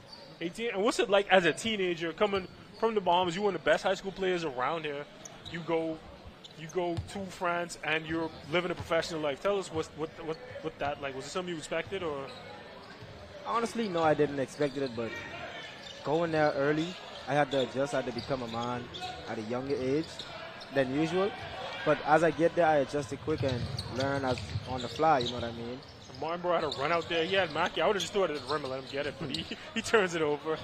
And I know you and Jeff with the three, and he almost makes it anyway. That was a wild sequence right there. And and I know you were with Keno. That's my brother. I grew up with him. And what's he like? Because he's an interesting character. Tell people about him. Oh, Mr. Burrows, man. Mr. Burrows. It says his name says a lot. Like cool dude, big brother, father figure. You know what I mean? Really helps a lot. Yeah. And he really looks out for the younger kids, like especially me myself, putting me on early, and now me helping him put other kids on. You know what I mean? So Burrows, man, it speaks for itself. Like it's unexplainable. You know what I mean? And are you traveling with the national team this summer? No, I'm not. When do you think you're going back to France? I'm leaving late August. Yeah. Yeah. You picked up any French when you've been over there? A lot, yeah, a lot. I had to. Say something in French. Say something in French for the crowd. He trying to put me on the spot, man. Bonjour. What's your favorite lunch order? My favorite lunch? Yeah, it's in French. I'd be simple, bro. McDonald's. I don't, I keep it simple. McDonald's. I love me McDonald's, so I get McDonald's every day. So how do you order your McDonald's? What do you get? Like a chicken nuggets. I don't change. So order chicken nuggets in French. Can't do that. I just tell them I want chicken nuggets. I used to play in Peru with Jeff. Mm-hmm. And my favorite was like I used to get the roast chicken, the pollo a la brasa. And pollo a la brasa. So chicken is roasted. Yeah. In French, chicken is poulet. You know what I mean? Chicken poulet. So, cause living overseas, right? You gotta learn. You gotta figure out how to get around. Right, for sure. You have to pick up early and quick because you're gonna get left out. Some people they don't got time to, but then you got some people who will help. But you gotta pick up quick. And and you gotta learn how to order off the menu. I mean, once you can point out what you want, you should be fine. But if you can't see no menu, then it's tough. One thing about Peru, one thing we're overseas is a lot of Chinese restaurants, but I just used to get the shrimp all the time because you could look at the shrimp and tell us it's shrimp. Right. So, you had any funny stories? You trying to eat food in France? Anything weird you picked up over there? Oh man, I had too much funny stories, bro. Too much. There was one time when I went to the restaurant and they told me like I was gonna get some conch, but I'm from the Bahamas. Conch is our number one thing, but that was not conch, bro. that was definitely not conch. Let's pull us back. He hit a 3, and Jeff Henfield missed another 3. So what do you think it was? What are your top 3 guesses on what it was? Bro, I have no idea. That was not conch, bro. I'm never getting that again. So where you live? Is it like a town or is it like a... Nah, it's a city. It's a good city. Nice city. Oh, so Kino keeps you out late? Say that again? I said Kino keeps you out late? Nah, I'm really 3 hours away from Kino, so I don't see Kino like that. Oh, so you don't see him like that? Because I know he was like I used to work out with him, right? We all used to work out together, and he was like he'd stay out late, but then be up early, like a piece of work. He would just go straight from going out straight to the workout, right to work it out. Yeah, that's just his drive. Still at his age right now, you know what I mean? So yeah, the love he have for the game, basically. So we're the same age, and I stopped playing 10 years ago. so that's to tell you, my knees hurt, bro. Oh, kid's awesome with a smooth move. Evans with the rebound. Let's see if Evans can get a. Give me that. Good contest by Martin Burrow. Now, have you played yet? Me? You on live TV, yeah. So have you played yet the tournament yet or not yet? Yeah, we played in the last game. Me and Kino playing together. Who are you looking most forward to playing against? In this tournament? Yeah, in the whole tournament. Nah, everybody. They been talking crazy before I get home, so everybody. Your chat's going off? Yeah, so once we line up, it's up with everybody, you know what I mean? Who talked the most trash out of everybody you played against? Here? Yeah, in the Bahamas. Honestly, they can't talk trash because, you know what I mean? You talk trash and I start talking trash then. It's got to be somebody who's delusional, who just like goes. Oh, it's a lot of them. I ain't going to call them out, but it's a lot of them. Yeah. You learned trash talk in French? Yeah, of course. Of course. That's my motto. They label me as the trash talker. Oh, really? Yeah. That's a lot of fun, man. So, any advice you have for any kids who want to play ball, who want to go overseas, anything that they wouldn't know that they should know? Yeah. Oh, Evans banks it in. Sorry. Go on. That's luck. Hey, sometimes it's better be. Michael Jordan said it's better be lucky than good. But yeah, the advice I would give the young hoopers: follow your dreams and enjoy it. Don't get frustrated. Don't lose hope. It's always a opportunity. Like, I thought it was done for me, but it wasn't so. Just keep focused, keep going, and hey, and not only is it not done, you made a whole life out of it. You made a whole career out of it. Right. We're very proud of you back here. You're doing your thing, bro. Yes, sir. Appreciate that. Anything else before we go? Good. Nice having me, man. This was fun. Thanks for coming on, man. I appreciate it. Dominique Nato, Bridgewater, professional in France. Hooper. Hey, y'all don't go sleep. Tune in. Elutra. And if you see Keno, send him my way, please. All right. Hey, don't go sleep. Elutra finna play the last game of the night. All right, bro. Good to see you. All right, man. And that's Dominique Nato, Bridgewater, hanging out with us for a bit. And that's Shaquille Evans bringing Andros to within 11. Ooh, and that's a wild take. Almost lost it there, but he got it back. Trevor Bain almost lost it, but got it back to get the bucket for Grand Bahama. To get him up 13 points. And Evans again with the ball, with the mid-range, with the wild shot. Kobe system shot. Nicholas Jones gets the rebound. And Grand Bahama ball.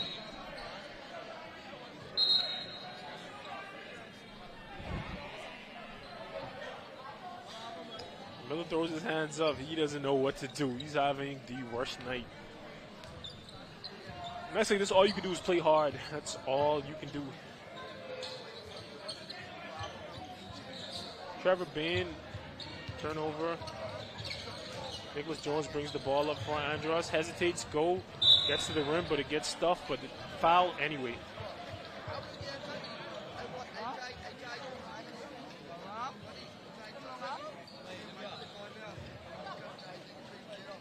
That's a foul on Stephon Knowles. And Nicholas Jones is going to the rim for Andros to try to get this game within 11 points. Jones misses the first one. Looks like the refs call something. They call a violation. So he's going to do it again.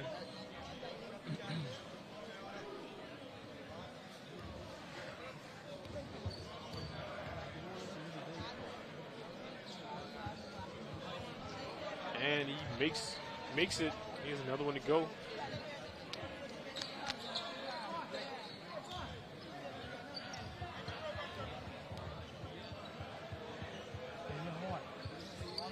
Jones makes both of them. Making an 11-point game, and he almost gets a strip. Almost gets a strip. If he managed to get that and convert it, things would have gotten interesting in this game. But Grand Bahama gets the ball instead. And Trevor Bain brings it up. Looks like he's going to break someone off, but he holds it. Gets the pick from Stephon Knowles, gets to the rim, misses. Hanfield corrals it. Nicholas Jones pushes it, gets fouled in transition.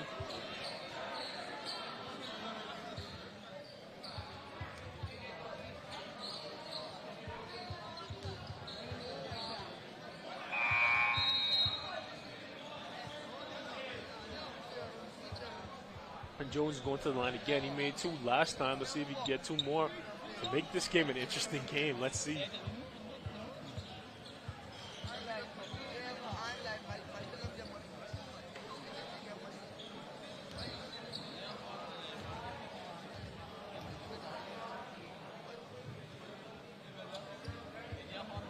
Jones gets the first one to bring Andros within 10. Let's see if you get him 9-point game.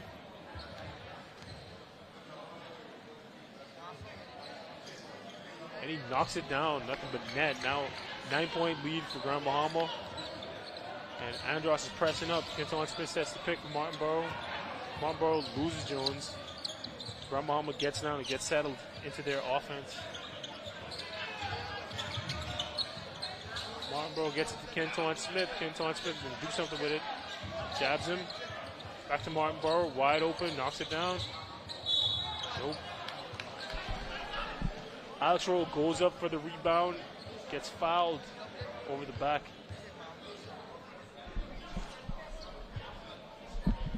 Once again, those are the fouls you really hate to see a team take. If you're rooting for Grand Bahama, you really hate to see them take those fouls. Up by only 11. 2:30 left. 94 feet from the rim. Those aren't the fouls you want. You want to take hard fouls at the rim. Luckily for them, Alex Roll misses. Let's see if he can get one.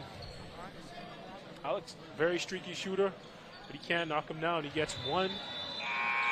8-point game. Grand Bahama timeout. Nope. They bring it back in.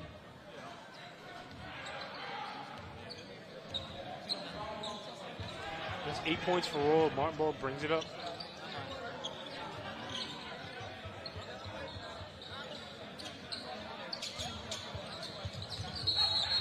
Oh, and that's a foul. Now it's Roll.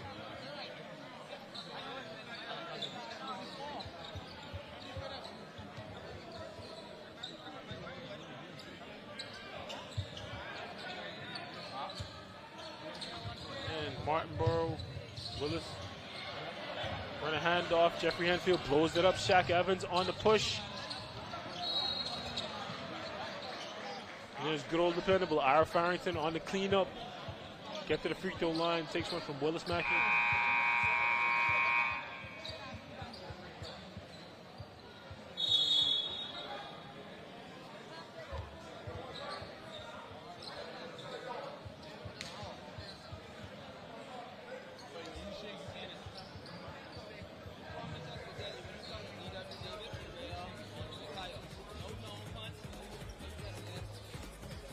That's Grandmama's coach trying to keep them motivated, trying to make sure they finish this strong. They're only up 8 with 2 minutes left.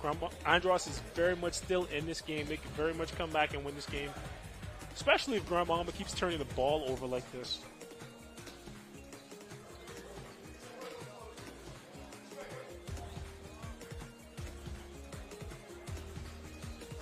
Ira Farrington is going to go to the line for Grand Bahama.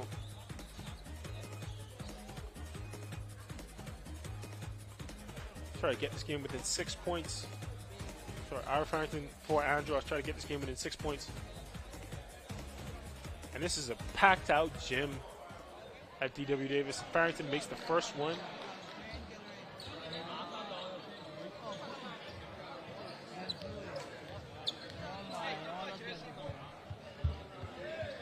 And he gets a second one, and it's a 6-point game. Things getting fun.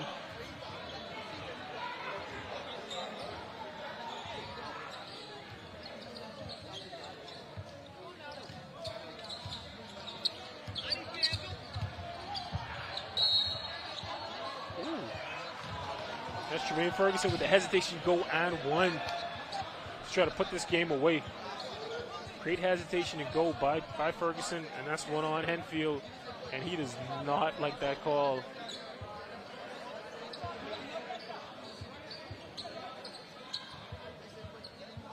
Henfield can't believe it, but it's a call, and Ferguson's going to the line.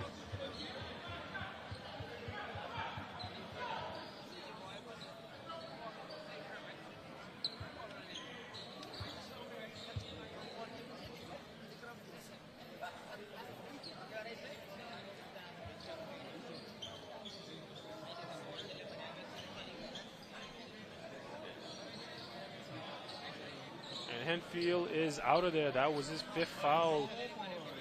Trying to get back in the game. He got himself up to 11 points. But he is fouled out.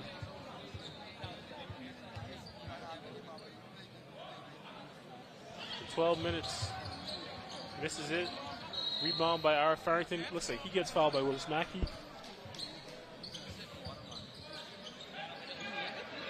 Not really Mackey's night tonight. Evans brings the ball up.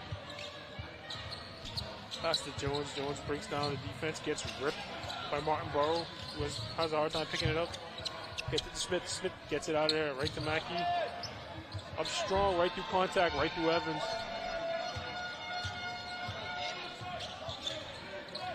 There's roll. Grand Bahama up 10. Roll, cut off, great defense. For Martinborough, there's Evans with Mackey on him. Big pick and roll from Hensley. Oh, gets him up in the air, loses balance, shoots it anyway, almost makes it. Martinborough, big strong rebound, loses it, knocks it out of bounds.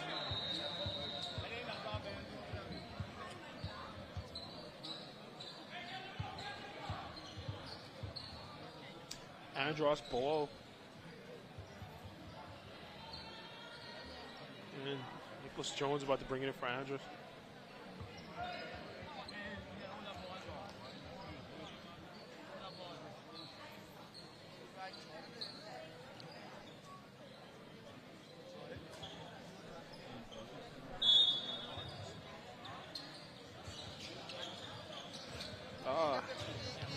Try to inbound it to Kinsey under the rim, but pass leads him away from his seal, and it goes out of bounds.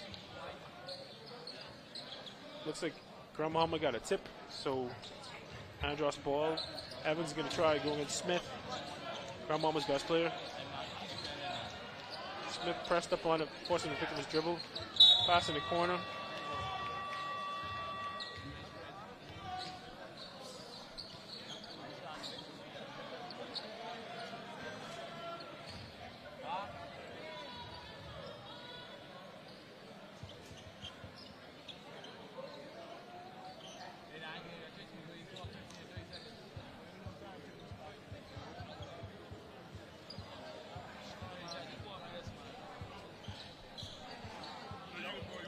And Hainsey goes to the line for 2 to try to get the game within 10 points with only 1 minute left. And he misses. The game's not over till it's over. Let's see if he can get one.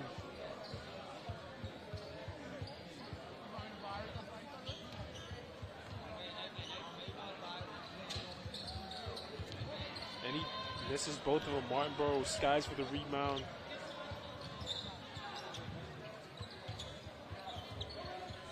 Martinborough calls for a pick from Mackey. Gets it to Kenton Smith. Kenton Smith directing traffic. Mackey again with the pick. Ferguson goes a step early and loses the ball. You want to wait for him to get down with the pick. Jones with the easy layup. You want your man to get a position, set the pick, and then you go reading him. He went a step early and lost the ball. Ferguson's going to bring the ball up again. Pass it to Willis Mackey. Mackey to Smith. Smith. Oh!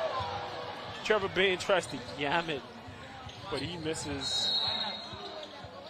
And Tremaine Ferguson fouls Alex Roll. Looks like they're not calling it. People on the sideline look incredulous. Alex Roll looks incredulous.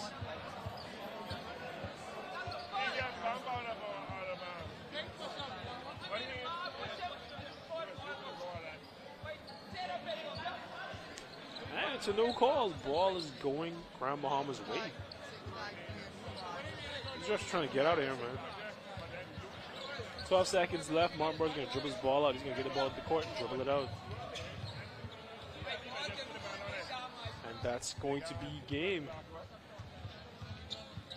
Trevor Bain is the player of the game for Grand Bahama. He leads them in scoring with 20 points on 6 of 10 shooting. 7 of 7 from the free throw line, 5 rebounds, 2 assists. Edriel Martinborough ran things for Grand Bahama. He had 4 assists and 10 rebounds to go with his 7 points. Kenton Smith, their best player, had 8.7 rebounds and allegedly no assists. I don't believe that. For Grand Bahama, Shaquille Evans got 15 points on 6 of 15 shooting, along with 7 rebounds and no assists. Alex Roll had 9 points on 3 of 12 shooting for Grand Bahama with 3 rebounds and 1 assist. And it's a tough loss for Andros. They were in the game the whole time. Basically until the end, they had a chance to get into Grand Bahama, but Grand Bahama held them at bay, kept them away, and Grand Bahama leaves out here to win. Grand Bahama definitely had the height advantage inside, but it didn't matter. It was their perimeter guys who got it done against Andros. Andros has the old pros, but it's hard. It's difficult when you play against guys that big and that skilled. So Grand Bahama leaves with a win. And we have Grand Bahama's coach.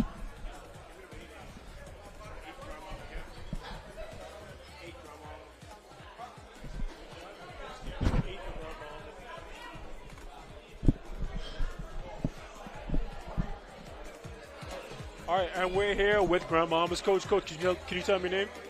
Dudley Sage. And the coach from Grand Bahama. And tell us, now, Andros, they were on your heels all game, but you guys managed to keep them off you. Can you tell us how you pulled off the win? What happened is this is our first game tonight. We're trying to figure out the team, the rotation. Mm-hmm. This is our first time playing a real competition after 3 months of practice. We played a little bit of man-to-man, then we played a little bit of 3-2. But they made their run, but we know eventually When the game settled down a little bit, our star players would have come through.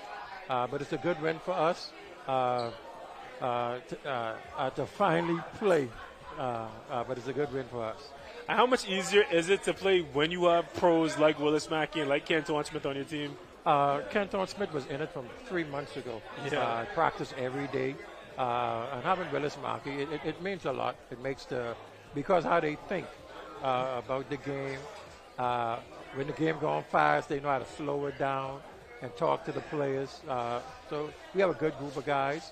And we in it. We here. And we got to make some noise in this tournament. All right, good to talk to you, Coach. Thank you very much. Congratulations on your win. Yes, sir.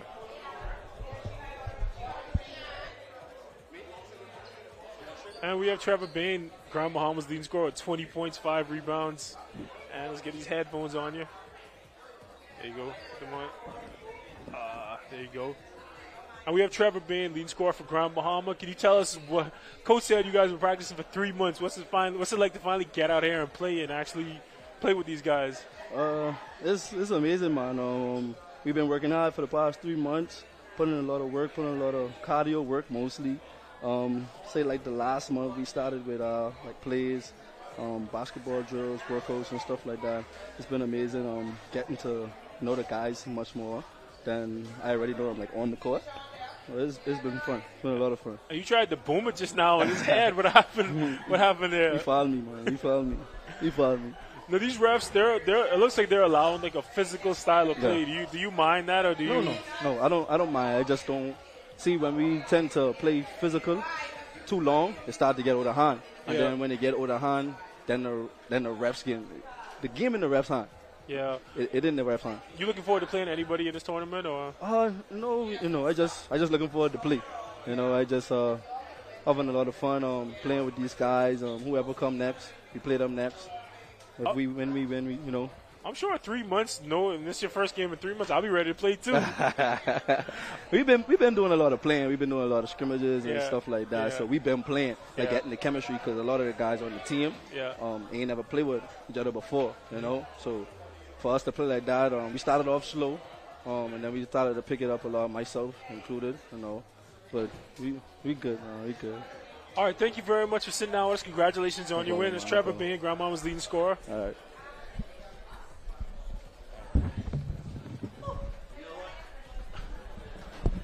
And it is warm in this gym, to say the least. We got another game coming up right now.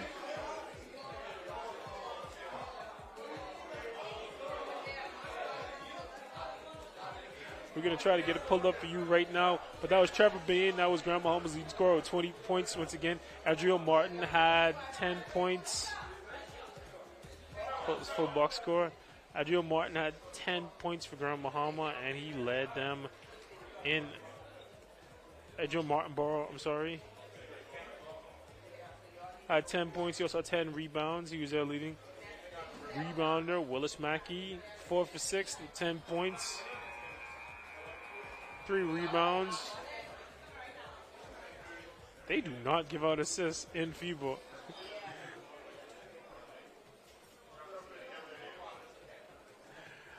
And we're going to go to a break and be right back. Up next, we'll let you know who we have up next. We'll be right back. That was Grand Bahama versus Andros, who just wrapped up. We're going to break. We'll be back with the Bahamas Games basketball. See you on the other side. Here in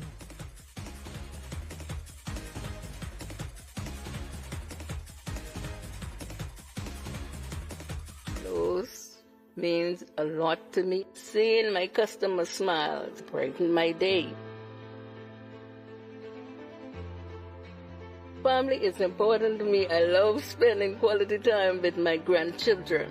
I'm happy to celebrate 70 years with Lowe's. My name is Constance Penn. I've been working with Lowe's for 48 years. I hope and trust that they have another 70 years to come.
KTH Physiotherapy has a professional team of therapists that stay up to date with the latest methods in orthopedic rehabilitation. Our clinical staff is praised in helping in the recovery of sports injuries, including neck, back, knees, and shoulders, just to name a few. We provide high-quality service in a warm, friendly environment. Insurance is accepted with a doctor's referral. Get back on track with KTH Physiotherapy. Located East Bay Shopping Center, opposite Potter's Key. 394-5161. Catch Janae's annual 20% off back-to-school sale going on this week only. Get up to 20% off on all school items in stock. Yes, 20% off all school items. Shirts, jumpers, skirts, boys' long and short pants, school neckties, PE shorts in a variety of colors, colorful backpacks and lunch bags, character towels, raincoats, and umbrellas. Shop early and don't miss out on this. Janae's Chesapeake Road's annual 20% off back-to-school sale going on this week only. Beat the rush and save. Janae's 20% off annual back-to-school sale going on now. Restrictions apply.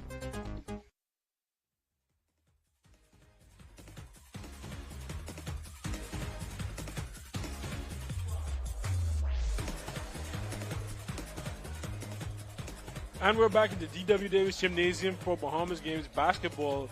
We just saw Grand Bahama win a close one over Andros.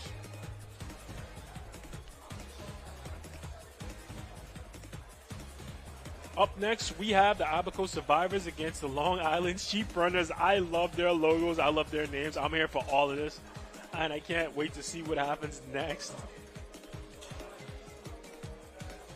There's a lot of talent in these islands, coming from these islands. We have Chicken Knowles and Dancel Knowles, the two brothers representing Long Island. I see them on the court already. Danrad Knowles, sorry. Playing with his brother, representing Long Island. So we already know off-rip Long Island has some height and some bounce.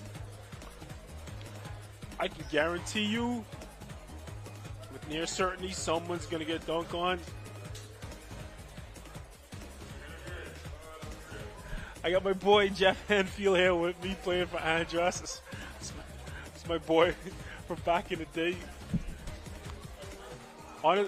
Honestly, bro, I'm gonna keep it a buck with you. I just use this as a delivery vehicle to bring my friends on to talk with them. I ain't gonna lie. These games have been great. You guys played in a tough game. So for people out there who don't understand, how hot is that gym, man? Extremely hot. Imagine walking through Arizona desert for 2 miles. But it's humid. It's humid as hell. Sweating. I was driving across Arizona once, and I got out of the car, and it felt like it was breezy, but it felt like like a hair dryer. Right. I already know. I mean, I'm soaked through my shirt. How great is it to be playing in the Bahamas games? It's the first one since 2001. I know you. I don't know if you remember. Oh, yeah, you got the same age, so you remember them. So how cool is it to be playing in one finally? Man, it's very cool. I made up my mind months ago. I'm trying to get in some type of shape. You know, we almost 40 now. To play, because I never played in it because we were too young. Yeah. When they did the last one, so. Well, you always in good shape. I'm in like regular people shape. You in like basketball shape. Yeah, but regular people shape is bad shape for me. Is it? Yeah, no. So I need to be in tip-top shape. But man, it's pretty good to come back home and play from the island, to come everybody representing the island. Let's adjust your mic right there. Talk about the work. I mean, I see you every day because I drop my daughter off to the preschool where you work out. Tell us about the work you do working with kids. I was just talking about in the broadcast how basketball is basically your whole life. So tell us about the work you do coaching and playing basketball and all the stuff you've been through, because I think you're an interesting dude. I talked about it since we played together overseas, and just about all the stuff you get into, and it's cool to see you playing. So talk about the work you do.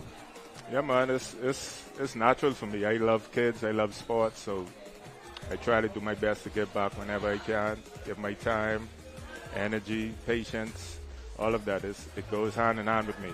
They say it takes a village to raise a child, so I'm just trying to be a part of that village, you know. I give back as much as I can.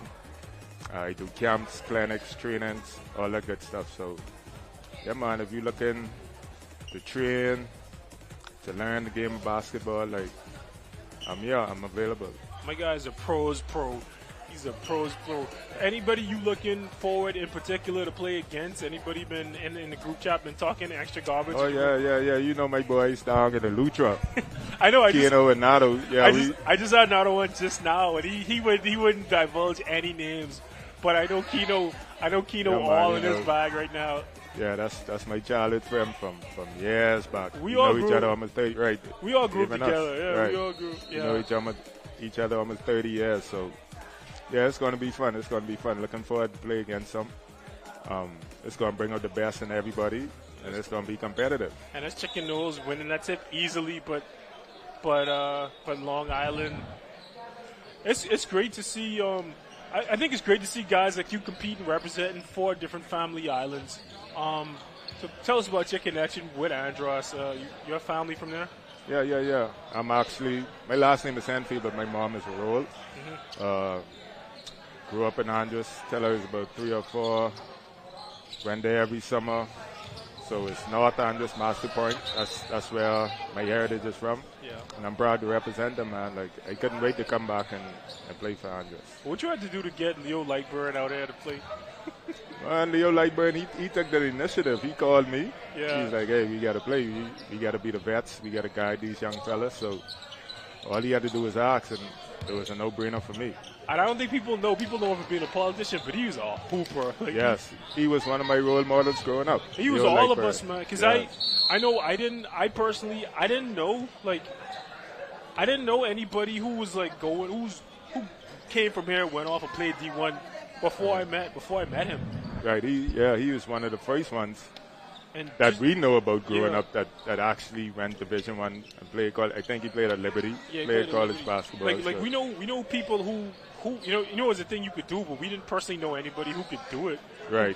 So that made us work harder, and we saw our peers or guys that we look up to able to succeed at that level, because we have a lot of talent in the Bahamas. It's just the opportunities. Opportunities, exposure, work. Yes. And I don't know nobody who worked harder than you all these years. So it's great to see you still playing. Yeah, man. I still got a little something in the tank, so God give you talent, you got to use it, eh? That's what they say. You got to use it, you can't no more. No. Anyway, my brother, good to see you. Thank you for coming on and talking with me. No problem. Yeah, bro. All right, bro. And Abaco, yeah, it all sweaty. Everybody all in that. And that's Abaco playing against Long Island.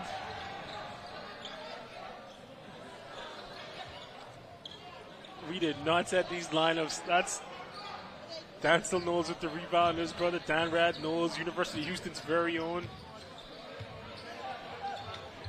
On the court for Long Island is Shaquille Adderley. Brian Turnquest, my high school mate.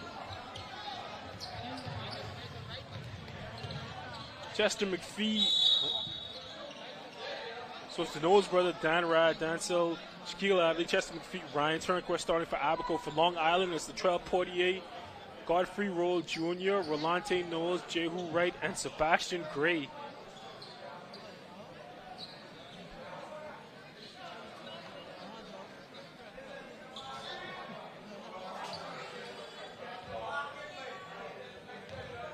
And that's Portier at the line for Abaco on the free throw. Makes the first one for the first points in the game.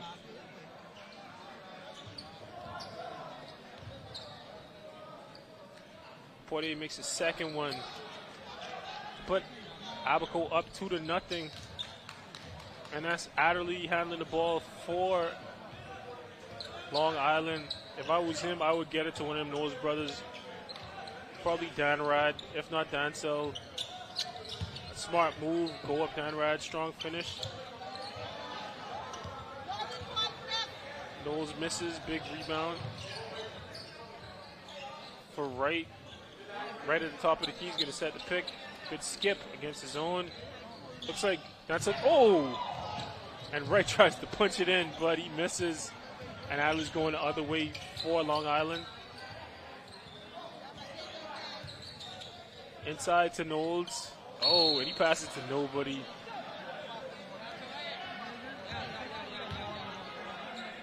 And the brothers having trouble getting on the same page.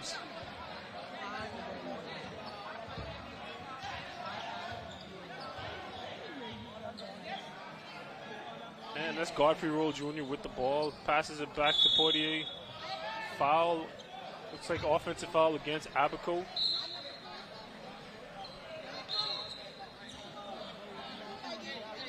And there's my guy, St. Anne's class of 2002, Ryan Turnquest. Still hooping.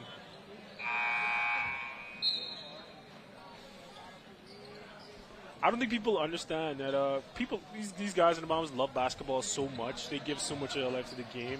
They share it, they coach it, they teach it to everybody.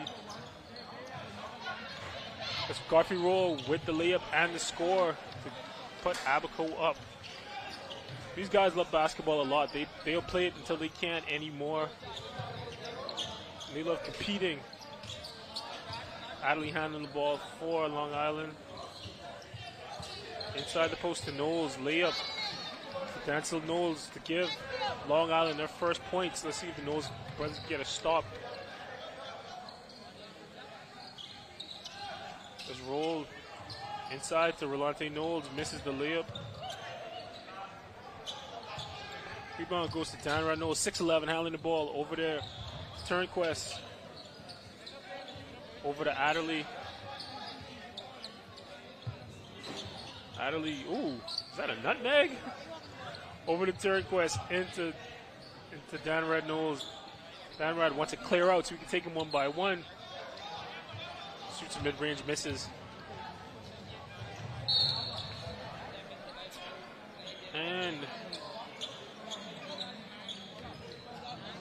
turn the ball over, trying to get it to Rolante Knowles. Long Island's back in the game. If I was Long Island, I'd be trying to get to these big, tall brothers, try to get at the rim. Turnquest tees it up, shoots it, misses. Portier on the run. Ooh, good block. But Portier cleans it up, gets the layup.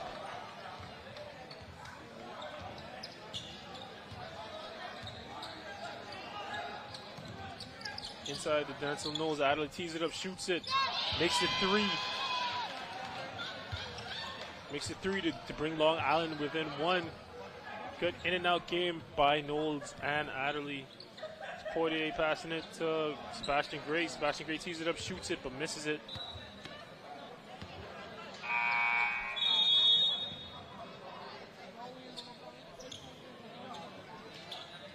Sebastian Gray is out of the game.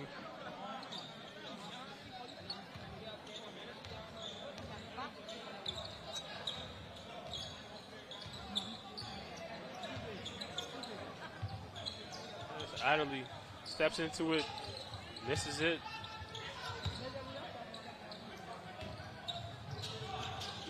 Rebound by Marte Davis, but turnover by Abaco. Abaco needs to strike while the iron's hot because these are some big guys Long Island has.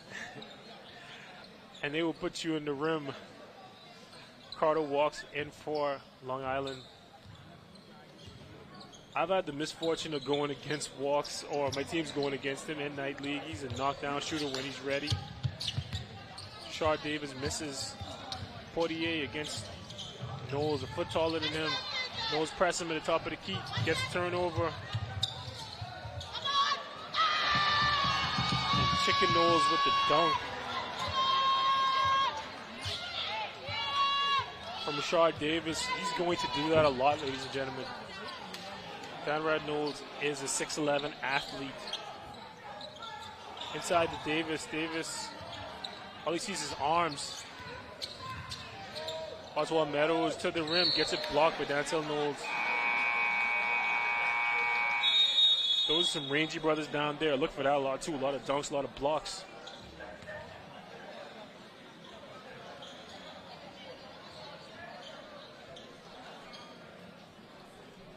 And it's a timeout. Long Island is up 7-6 over Abaco. Looks like they're finally getting things under control. Latrell Portier leads Abaco with just 4 points. Shaquille Adderley has 3 for Long Island. Dancel Knowles has 2. His brother Danrad also has 2. 2 inside the hard way. And Abaco's trying to pull it together, trying to get the game in hand real quick. Deal with those big, tall Knowles brothers.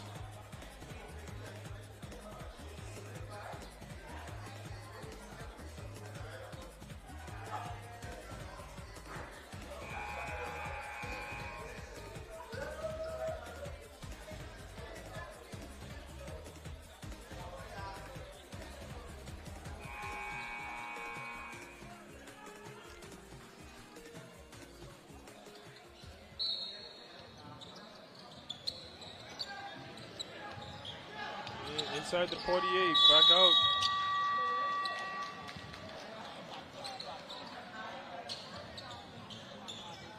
Back out to Godfrey Rule Jr., national team player. No go though.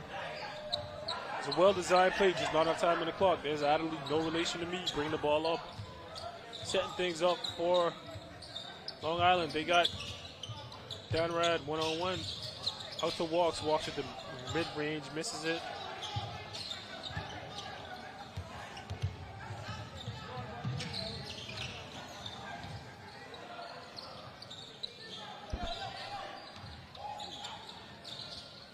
Big rebound for Meadows, pulls it down. Into Davis, Davis misses it.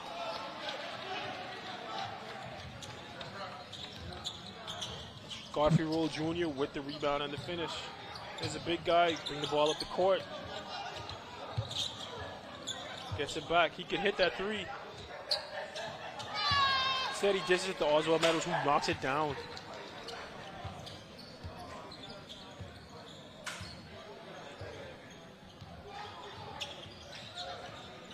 Portier with the blow by on Adderley. Oh, breaks his ankle, breaks him off. Let's see if he knocks it down. And he misses. Danrad knows, goes up high to get it. And he trying to get them set up in offense. This is to Adderley.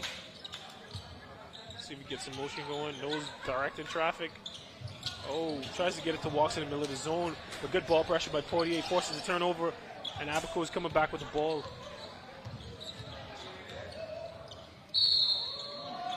Shard Davis bringing the ball up, getting fouled for Abaco.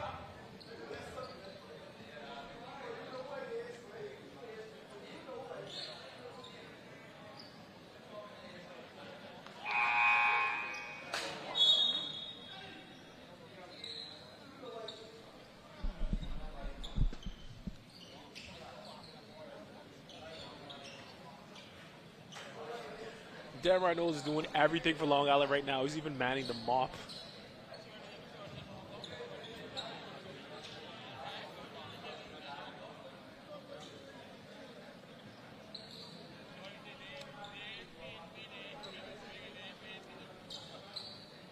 Rashard Davis is going to go to line for Abaco and try to tie the game up with Long Island.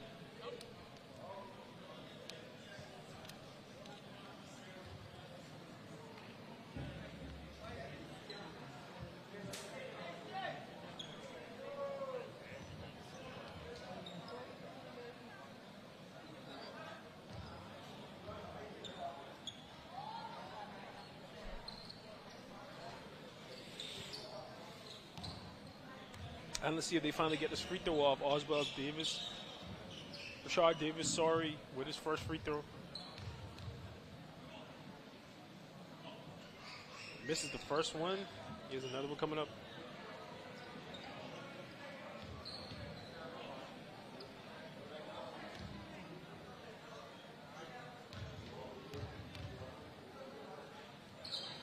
Rashard Davis misses the second one. Knowles gets the rebound, gives it up to Adderley, gets the ball up the court. Adderley tries to split the defenders, gets ripped instead. Ooh. Meadows must have heard Knowles behind him because he smoked that layup. Gets it back. Makes the midi. Rashard Davis makes the midi after Meadows smokes the layup.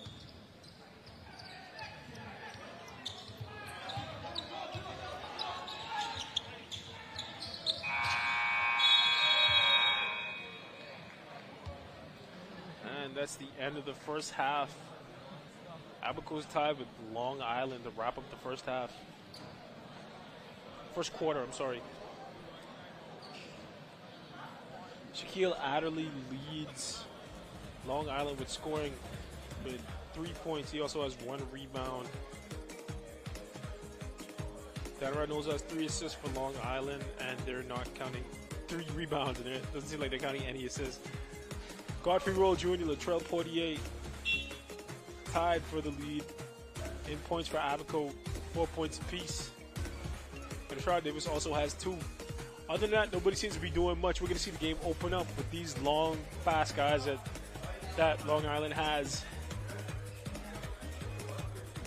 hopefully Abaco can settle out and get something going as well. I think what we're seeing a lot of is that these teams have slow starts because they're not used to each other. They're usually thrown together, or they don't have just a lot of experience playing together. We heard from guys from Grand Bahamas saying that they've been practicing, but they haven't really played in live fire with each other.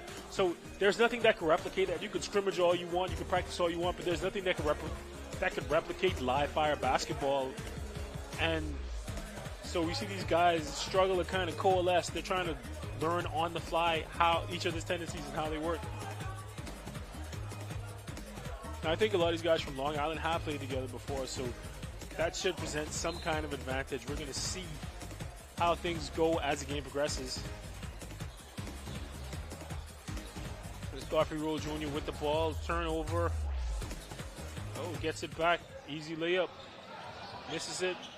Dan Reynolds with the rebound. Gets it to Beadle. Dominic Beadle looking inside. Dan Reynolds back out to McPhee, but McPhee looks like he traveled steps out of bounds. Not sure which one. Looks like he's out of bounds.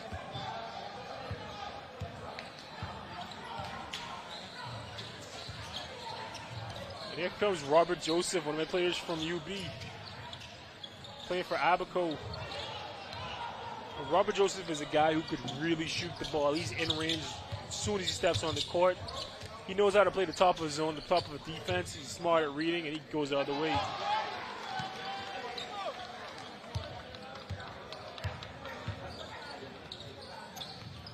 And that's Mario Nairn Jr. with the bucket for Long Island. Ricardo walks with the ball, got the rebounds, getting them, the boys up, and that's Nairn again. Strong to the rim, but he gets punched. Dan Reynolds going through contact, gets called for the foul.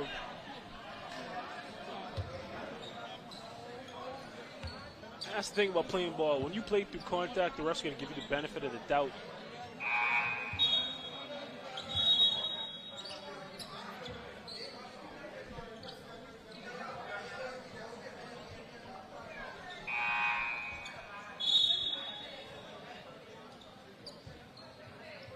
We see Rashard Davis out for Abaco. Was their leading scorer, but he's out.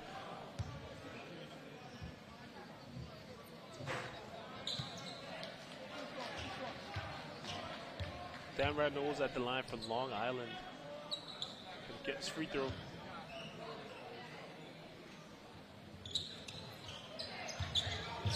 he knocks it down. Now, Dan Reynolds just played a season in Spain. He's back home working out, trying to stay in shape. I see him in the gym all the time.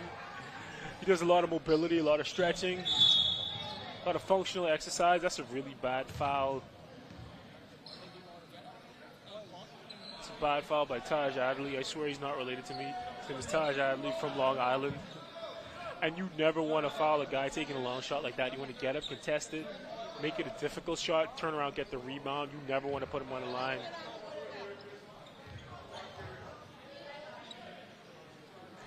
First free throw from Meadows is good.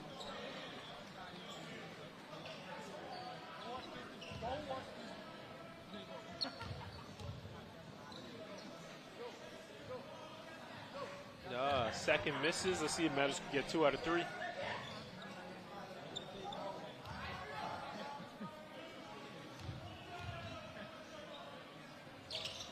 And Meadows gets 2 out of 3 to tie the game up. 12 apiece. Abaco and Long Island.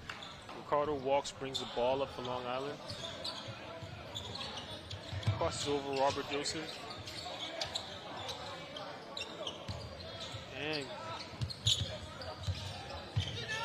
good closeouts, but steal. Joseph up ahead.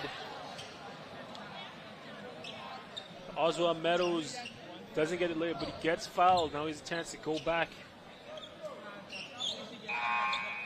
And that's what you call defense turning into offense. Abaco does a great ball, pressuring the ball. They force a turnover to get in transition, and now they're going to the line to try to get 2.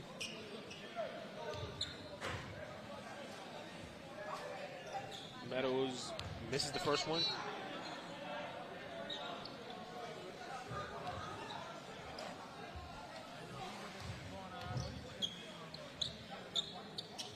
Makes the second one to put Abaco up 1 over Long Island.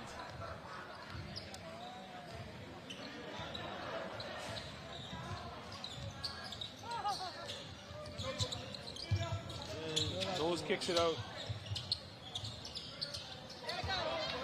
McPhee kicks it out to Nairn.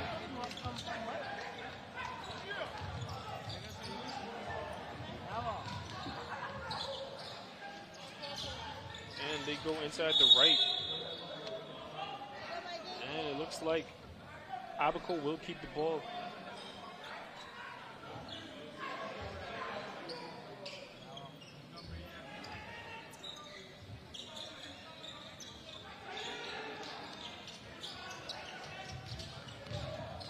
Up top to Meadows, outside. He misses, right cleans it up and shoots a fadeaway two-pointer. Misses, but Sebastian Gray's big inside. Misses the rebound, misses the putback. Chester McPhee with the big rebound in traffic. Over to Walks, Giorgio Walks.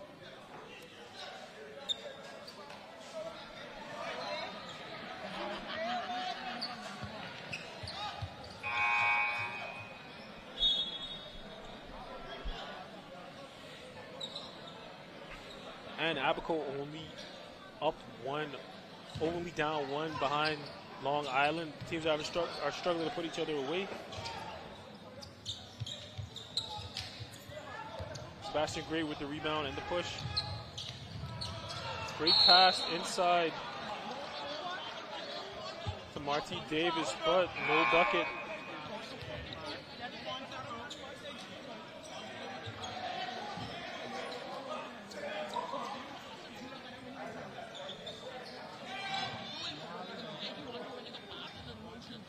Rafford Smith handling the ball for Long Island.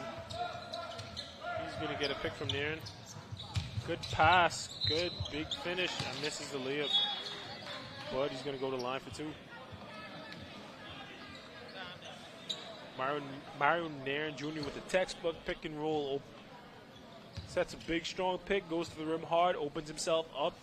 Didn't get the finish, but that's fine. He's going to the line to try to get 2. Misses the first one.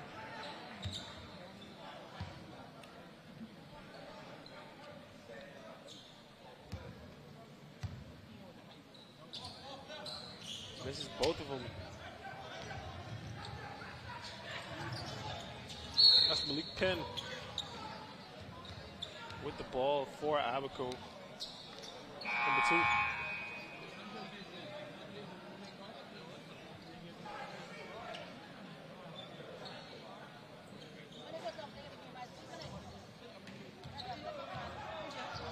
Inbounds at the pen, gives it back to Roll.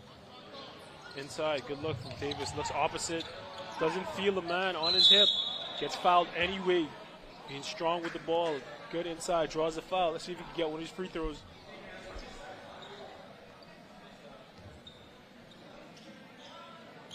Davis doing a great job taking up space inside. He's really strong with the ball. He seems like he has good touch. Hasn't been great from the free throw line. Let's see if he can get something going. And he doesn't get the bounce.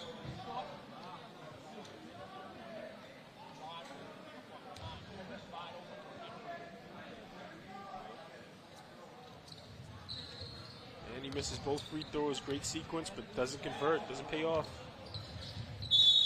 Turnover for Long Island. Ball's going back the other way.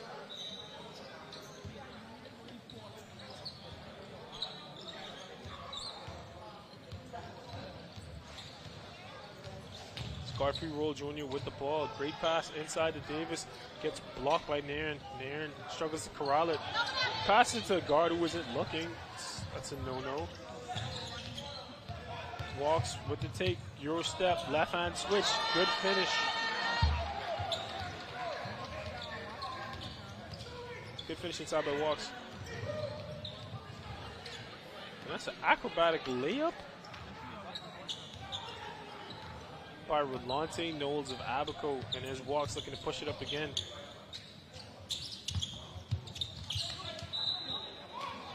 Quick step by Rashad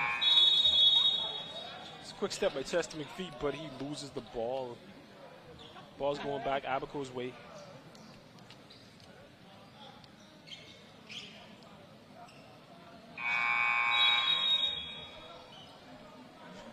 And Latrell Porter is back in the game for Abaco. He's in there with Malik Penn, Marty Davis, Godfrey Roll Jr., and Sebastian Gray.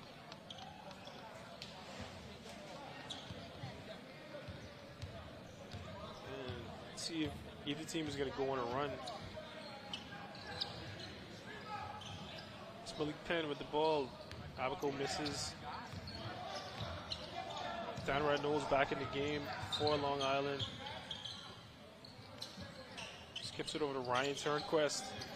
Ryan looking to skip it over the zone, fakes it, pulls up instead, misses.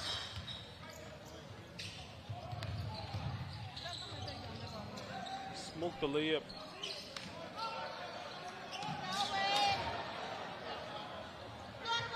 Long Island's on the run. There goes Downright Knowles. Euro in traffic on his head.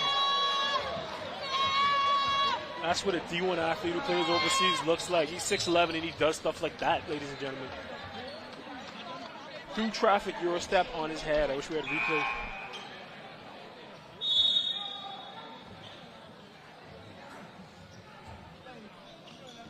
And J.U. Wright didn't want any part of that. I don't blame him. I had to play against Dan Rad when he was young, and he did that to me as well. So I know how that is. You got to pick your spots, young fella. There goes Portier handling the ball for Abaco.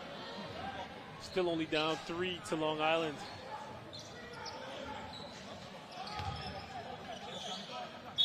Damrod Knowles reaches over and gets the foul on Volante Knowles. When you have a height advantage like Damrod did on him, you don't want to reach over and get it. You want him to shoot over you. You really shouldn't care whether or not you block the ball. You want to go up, make it as difficult a shot as possible, make him shoot over you, go straight up. If you get it, you get it. If you don't, you don't. That's fine. But he committed cardinal sin. He reached over and he got called for foul. So you never want to do that. And he did.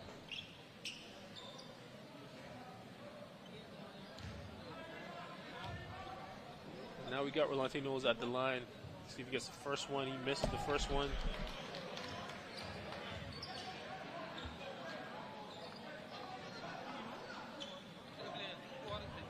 Abaco, so far, 5 for 12 from the line.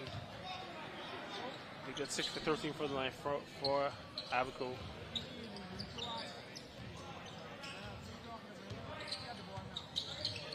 Walks with the pick from Knowles. Comes to jump stop under control, but throws the ball away anyway. That's Wright looking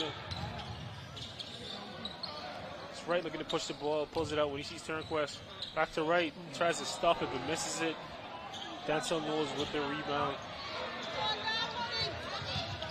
Bradford Smith with the push. Nothing happening there. You want to get to your big guys if you're a little guy.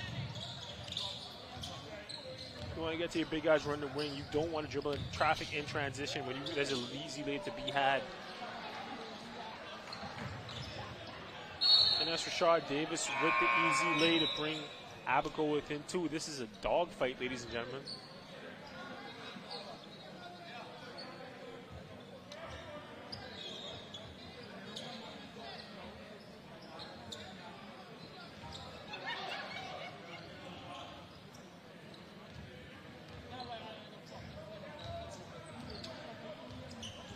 As Ricardo Walks handling the ball for Long Island. I played against him. I would want him off the ball more than on the ball. He's a really deadly shooter. They haven't handling the ball is working for them so far.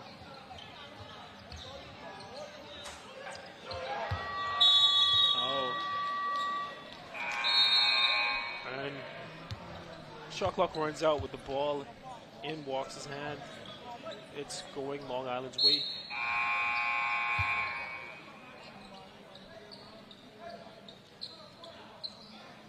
And it looks like Walks is getting subbed out for Chester McPhee.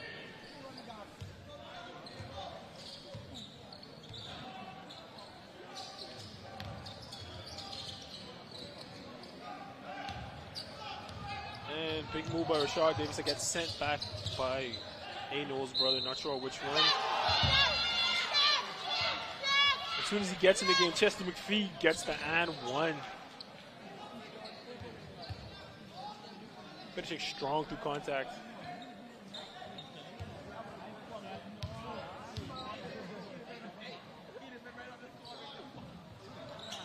And McPhee misses the free throw.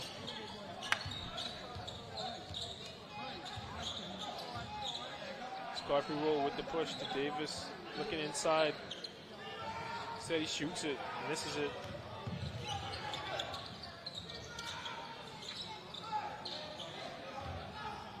Roll with the miss. Ryan Turnquist with the trick trigger and he knocks it down.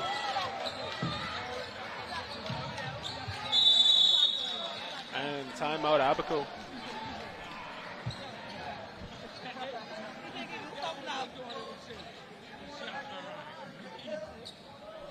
No timeout, Long Island ball.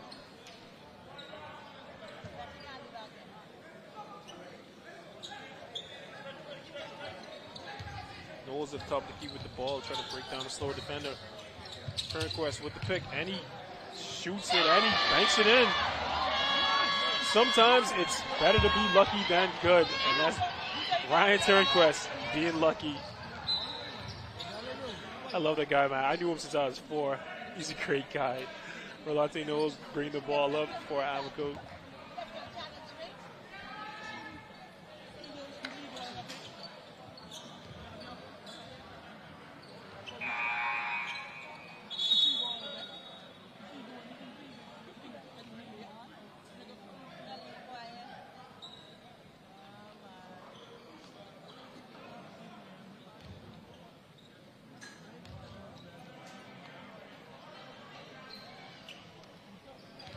Rolante Knowles at the line for Abaco.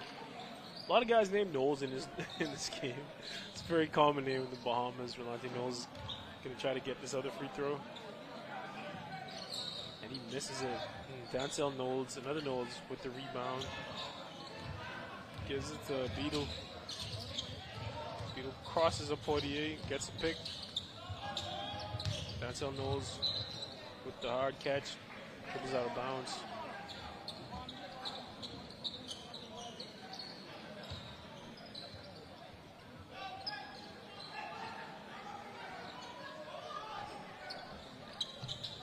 Godfrey roll with the move, but gets stripped by Beadle, but the ref calls it foul, calls it reach.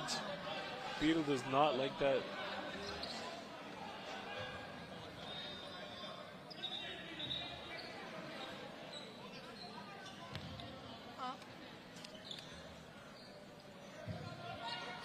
Godfrey Roll Jr. going to the line. The 2 looks like Abaco's in the bonus.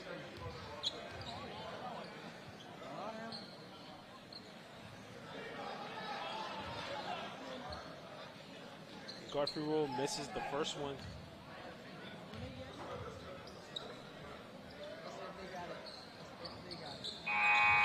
And he makes the second one to bring Abaco within 6 points of Long Island.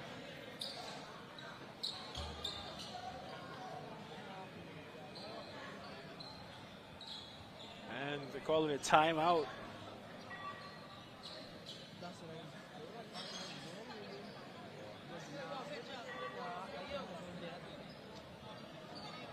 Called timeout. Looks like Abaco, their coach, trying to rally the troops.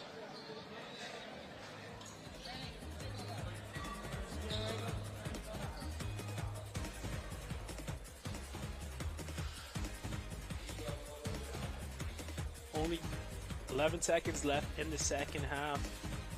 Looks like Abaco might call a play. They're talking about something in there. Let's see what they comes out there. Let's see what they come out there and do.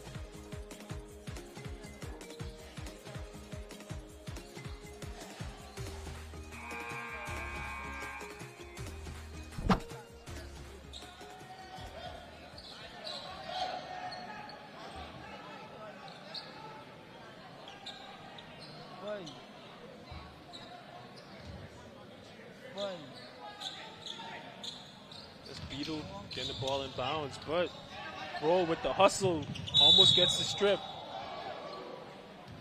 No dice. Ball's going back to Long Island.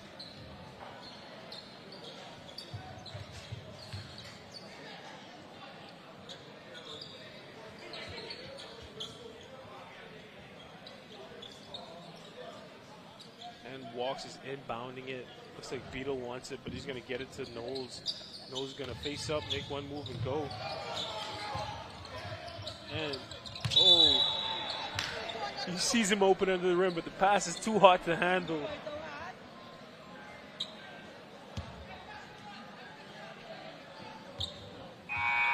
And it's halftime. Long Island is up 26-19 over Abaco. Long Island's leading scorer, Ryan Turnquest, aids us one with 6 points, 2 3-pointers. Dan Radchick Knowles has 4 points, and 6 rebounds, 2 assists. Chester McPhee, only 2 points, but he has 4 rebounds, 3 assists for Abaco. Latrell Porty, Garfield Roll Jr. has 5 points, leading the team. He also has 4 rebounds, 4 assists. Rashard Davis has 4 off the bench. They have a balanced scoring attack.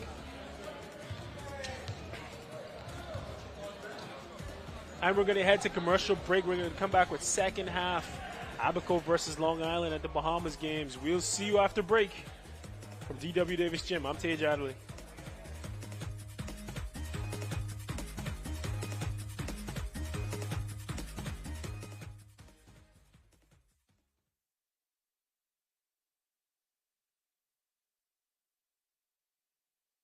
Heart of Nassau, we welcome you to Bahama Handprints. Since 1966, we've been designing and manufacturing one-of-a-kind fabric. Every yard is printed by hand, and every garment and accessory crafted with expert care.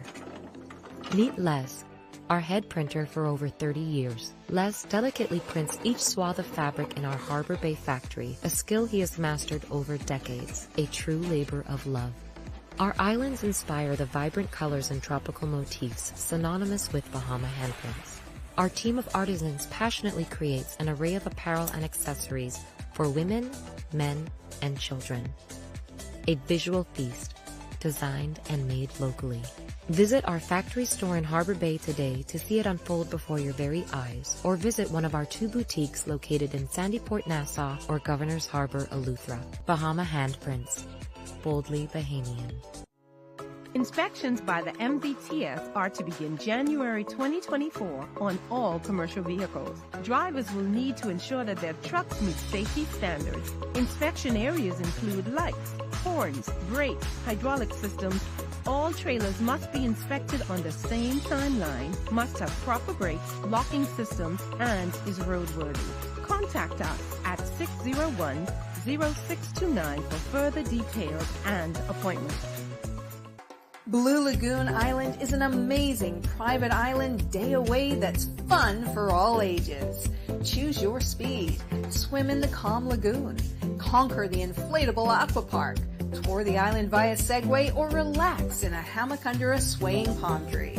Visit our dolphins, sea lions, stingrays, and sharks for an encounter of a lifetime. There's just so much to see and do on beautiful Blue Lagoon Island. Call 363-1003 to book your spot today. First we plan, then we innovate, then we build. At Bahamas Striping Group of Companies, we are committed to quality, to safety, and to service. We know that the road you take is just as important as your final destination. At Bahamas Striping Group of Companies, it is our job to make sure the road and the ride are as smooth as possible. From striping roads to building them, we are the right choice, the trusted choice, the only choice to help you build your tomorrow.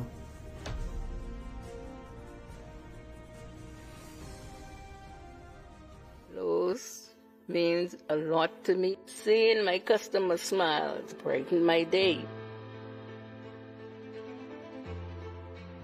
Family is important to me. I love spending quality time with my grandchildren. I'm happy to celebrate 70 years with Lowe's. My name is Constance Penn. I've been working with Lowe's for 48 years. I hope and trust that they have another 70 years to come.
KTH Physiotherapy has a professional.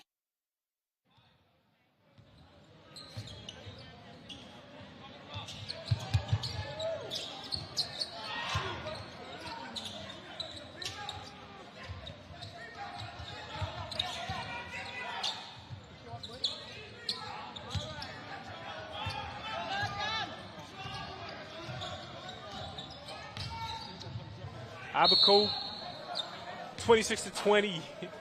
And we see Dan Reynolds pressing the issue. He was being patient earlier, trying to gel with this guy, trying to see what the defense gave him. But he said, you know what? I'm taller than everybody. I'm 6'11". I'm athletic. I can jump at the gym. I'm going to take these guys to the rim and get to the free throw line.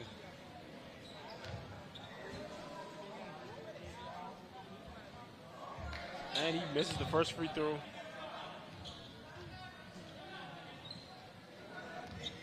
And let's see if Knowles get the second one. He misses both of them. And Roll with the push for Abaco. Swings it to the corner, Portier for three. Knocks it down. Great possession for Abaco to try to get back in this game.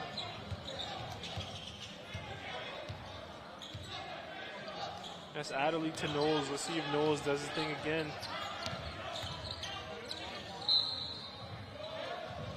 And that's a charge on Knowles. And I think what happened there was Chester McPhee was posting up and Knowles drove.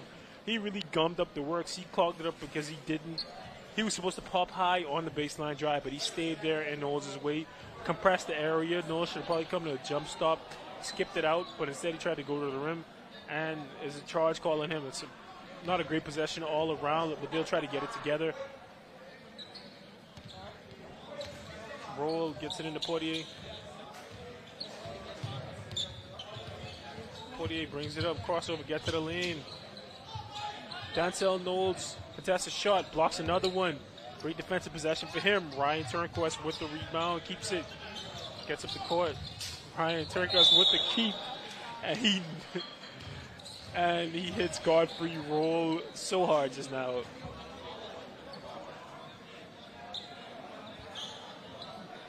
That's Godfrey Roll sacrificing it for the team because I would not let that guy hit me in the chest, and I weigh way more than Godfrey Roll.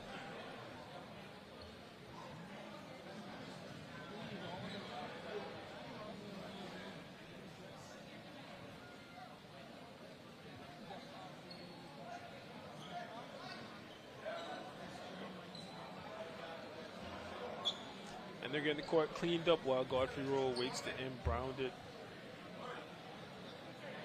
For Latrell Poitier.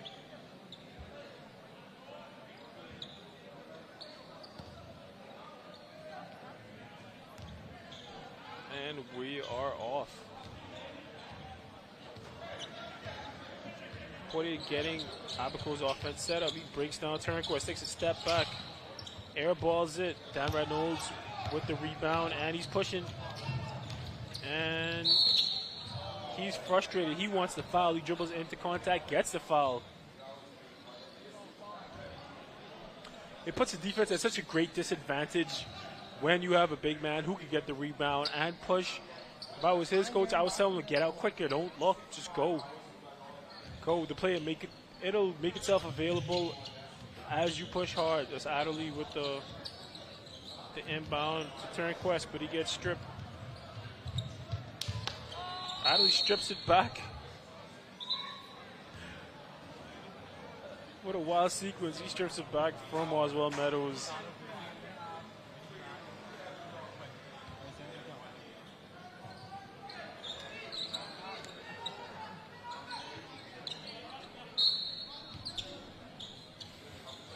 And Poitier takes another three, misses it. Dan Knowles with the rebound, and he walks it up the court. Oh, and he tries to get it to Chester McPhee, but McPhee not ready for the pass. And you can tell Long Island has a talent, but they're just not used to playing with each other. That's what happens. You see those kind of passes from guys who don't have much chemistry. And Roll passes it, swings it in the corner.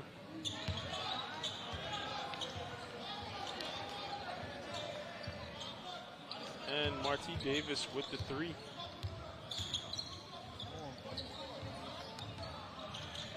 Adderley brings it up to Knowles. Knowles scans the floor, picks up his dribble, tries to get it to Turnquist, but turns it over instead. Abaco ball down on the other side. It's Godfrey Roll. His motor is non-stop.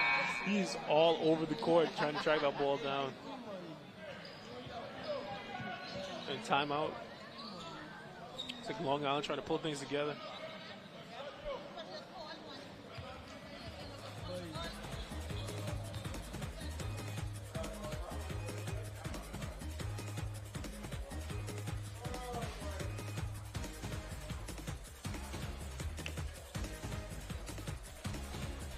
So we got a tie game so far. Neither team seems to be able to get going. Brian Turnquist is Long Island's leading scorer. He has 6 points on 2 3-pointers made. It looks like Long Island, looks like Dancel Knowles trying to pull things together.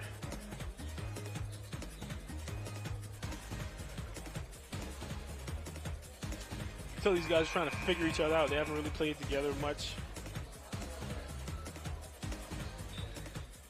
Abaco has one pro in number 3, Dan Knowles, 6'11", big man, plays overseas in Spain, played at University of Houston, made a Final Four run.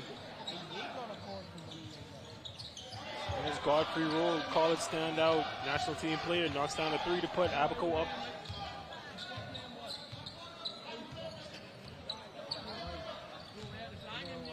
There's Adderley getting it inside to Dancel Knowles. Good move. Can't find the glass.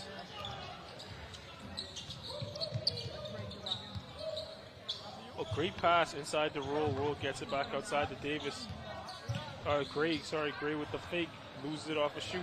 Adderley with the push. Takes the bump. Tries to get the shot up.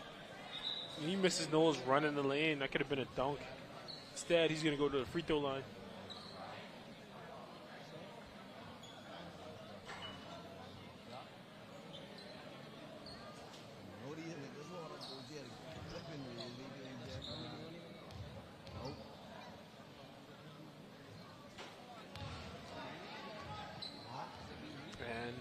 Adderley misses the first free throw.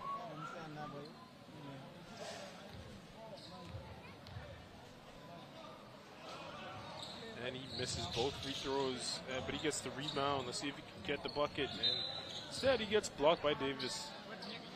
Out of bounds, but Long Island gets to keep it.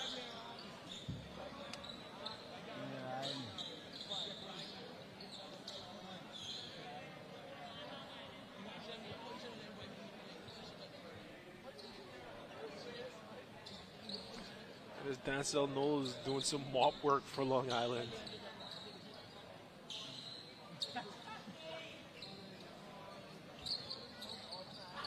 While we wait for things to get cleared up so Adderley can bring it inbounds.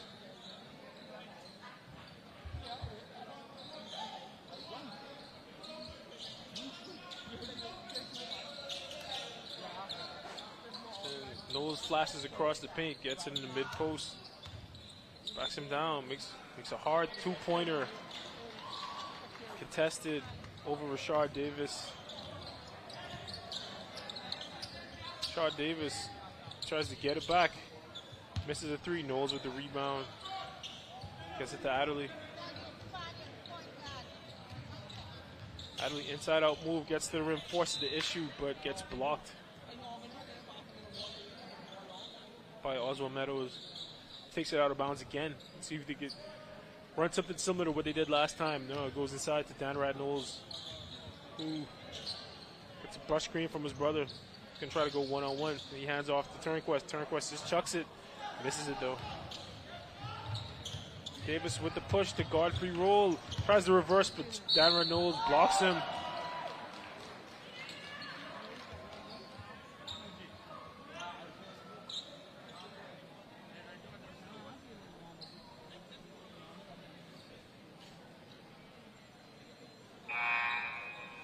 Meadows gets the rebound, gets the layup, and gets the and one. To put Abaco up 3 with the chance to go up 4 with this free throw.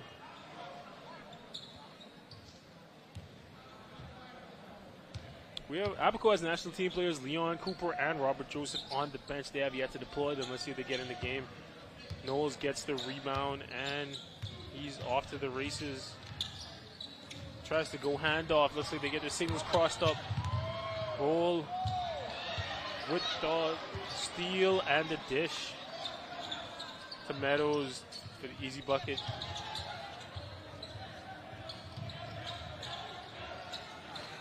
And it's Taj Adderley, no relation for Long Island. And Knowles comes out of nowhere with the rebound. The contact and one. Danrad Knowles single-handedly with his brother, I guess, trying to keep Long Island in the game.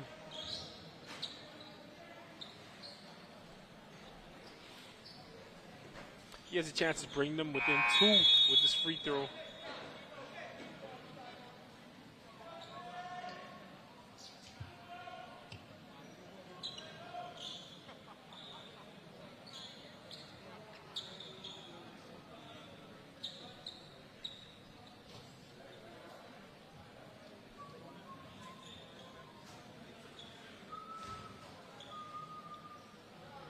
Been unlucky all night. Let's see if he gets this. And he misses another one. He's now 0 for 4 from the free throw line. 0 for 5. And I tell you what, man. I tell you what, Godfrey Rowe Jr. has been a wrecking crew for Abaco. He's all over the place defensively. He's pushing the ball. He's creating contact. He's only shot 3 for 7 from the field. But he's getting to the free throw line. Got there this time with a chance to knock it down, and he misses it.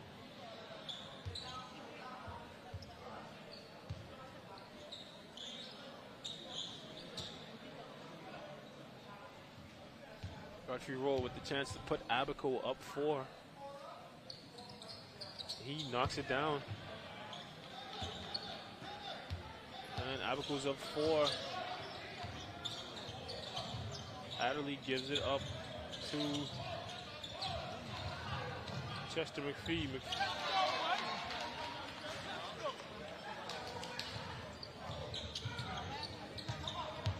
That's Mario Nairn Jr. with the strong take to the rim, but Davis is back on him. Misses the layup, but Abaco ball. Dan Radnose does not like the call, suffice it to say.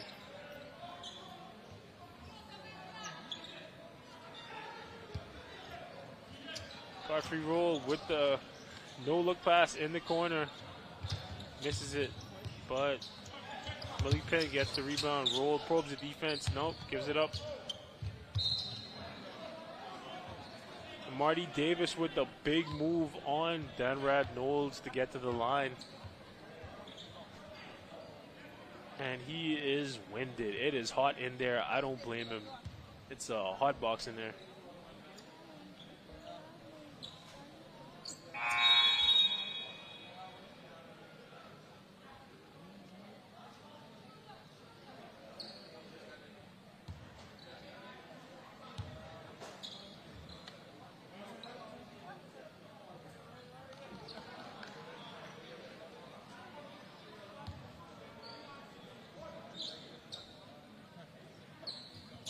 Marty Davis makes the second one.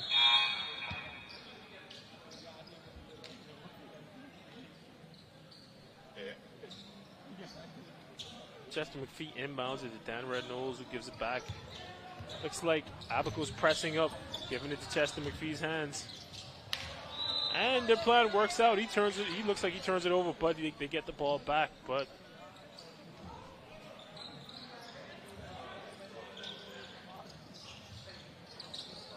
Knowles to Chester McPhee, gets it tucked. Robert Joseph with the easy layup, put Abaco up by 5. And they get into Adderley, almost trips down over nobody. Robert Joseph playing the top of the trap.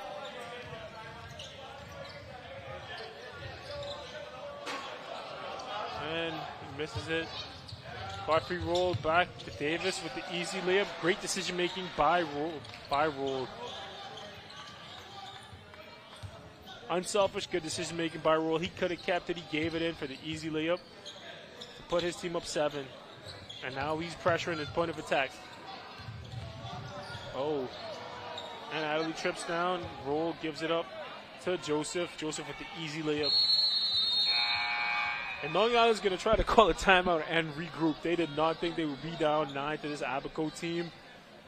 They have the size and the talent. Abaco playing more cohesively, playing better defense, playing at the point of attack, getting turnovers, and getting out in transition.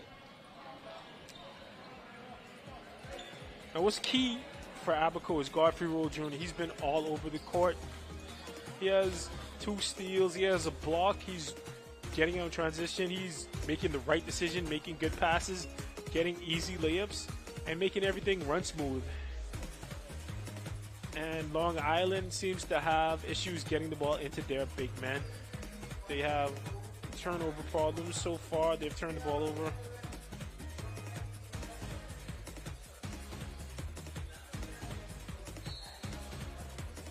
So far, they've turned the ball over 23 times.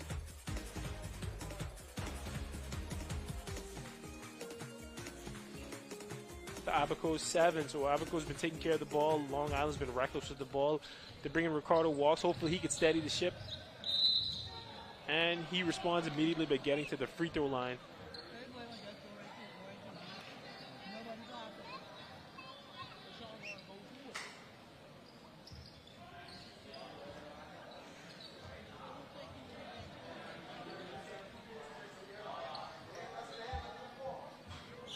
Walks is going to go to the line to try to bring Abaco, to try to bring Long Island back in this game.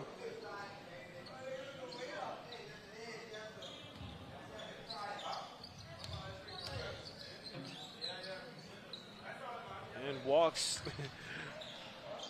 big shooter, makes the first one, bring the game within 8. Let's see if he can make the other one.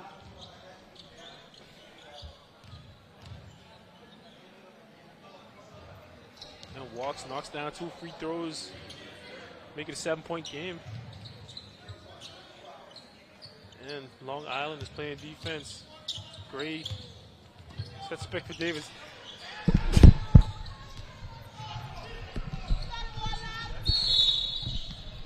And Beetle down on the other end after the defense forces his way to the line.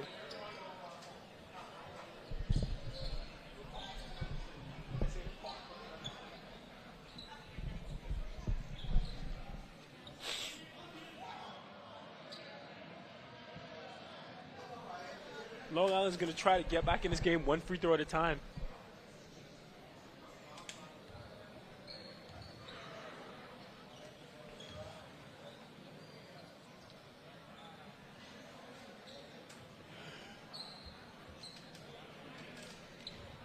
I need a cough button. I almost sneezed on the mic just now. But we're back, and Beetle's going to try to get Long Island in the game. Makes the first one. Dominic Beetle makes the first one to bring the game within 6. Makes the second one smooth as butter. Bring the game within 5, and Long Island, gets the ball back with a chance to close this lead even more. And he gets it to Knowles in the post. Knowles gets it to his brother. Beetle with the hard back cut. He thinks he gets kicked in the face. He finishes anyway. Good basketball by Long Island. Takes a frustration foul on the other end on Portier. You really don't want to do that. You're trying to get back in the game. You close it to 3, playing smart basketball, and that's just not something you want to do.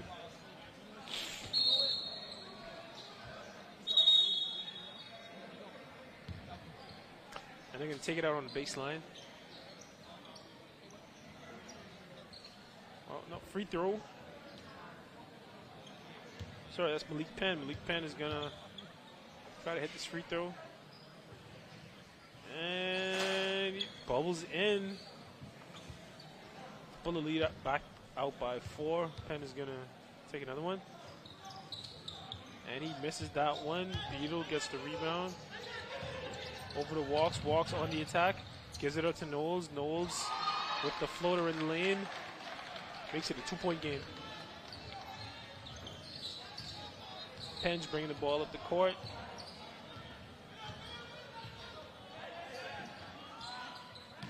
Pass it to Davis. Passes it to Gray. Gray misses to Knowles. Knowles over to Walks.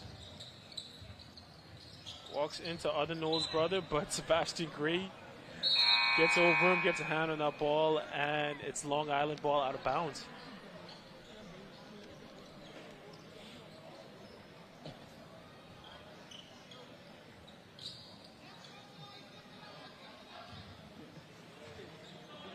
And Walks inbounds the Beatles. He wants the ball in the post.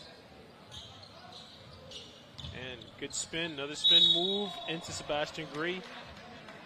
And he gets fouled. This is what you want to do in a close game when you're down. You want to get to the free throw line. You want to stop some clock. You want to put some points up. Hopefully, for Long Island, they can convert on these attempts and try to get back in this game, try to get back up. Godfrey Rowe Jr. just checked back in for Abaco. He's been causing havoc. He's turned the game Abaco's way. He's going to try to put an end to Long Island's run. Let's see if he does.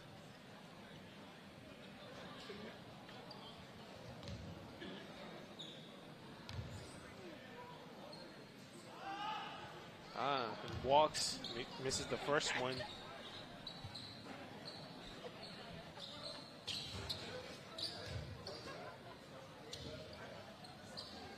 Walks makes the second one. Great inbounds to Portier.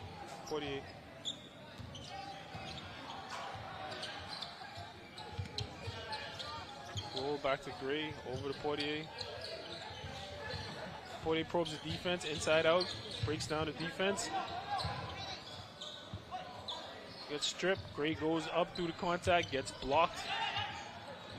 And they get it out to Walks. They're going to try to take the lead before fourth quarter. Walks bringing the ball on the court. Guarded by Portier. Call for the screen from Knowles. He's going to set it up. Get in the paint.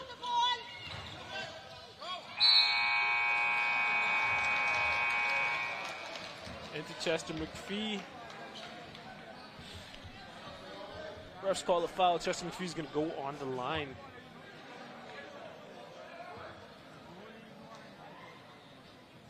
Chester McPhee's going to go on the line to end the third quarter. McPhee's 0 for 1 so far in the game. He has a chance to put his team up by 1 if he makes these two. Let's see if he does. And he misses the first one.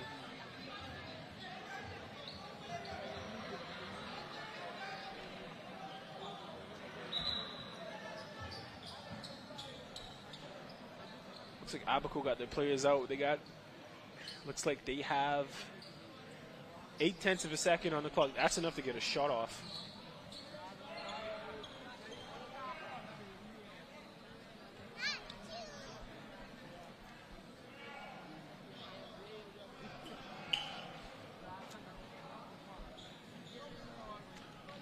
Now, in a desperation end of game situation, you wouldn't mind him hitting the shot for Abaco because that means you can take it out of bounds and try to set something up. I'm sure they'll take a miss here, though. And McPhee misses. Beetle gets it back. Chance for a putback, but he misses. And we end the third quarter with Abaco up by 1 against Long Island. Abaco's leading scorer so far, Godfrey Roll Jr. with 9 points. Trell Portier has 7. And Rashard Davis has 9 for Abaco. For Long Island still a leading scorer with 6 points. He's tied with Dan Radnolds and Mario Nairn Jr. with 6 apiece. Dominic Beadle, is their leading scorer with 7 points. He almost had a chance to tie it up just now. Dan Radnolds has been putting work on the boards. His 6'11" athlete has 11 rebounds and 2 assists.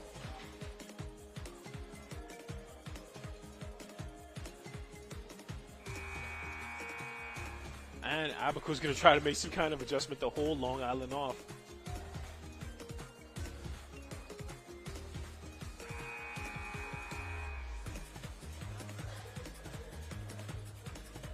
Latrell Portier, the small point guard, is Abaco's leading rebounder along with Shard Davis. They both have 5 rebounds apiece. And Godfrey Roll, like I said, he's been everywhere making good decisions. He has 3 assists for Abaco. Number 3, he's on the court right now.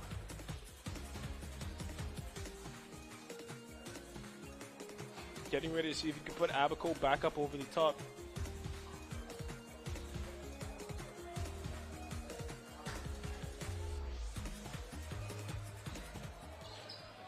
And roll past the Portier. Portier gets it over to Davis.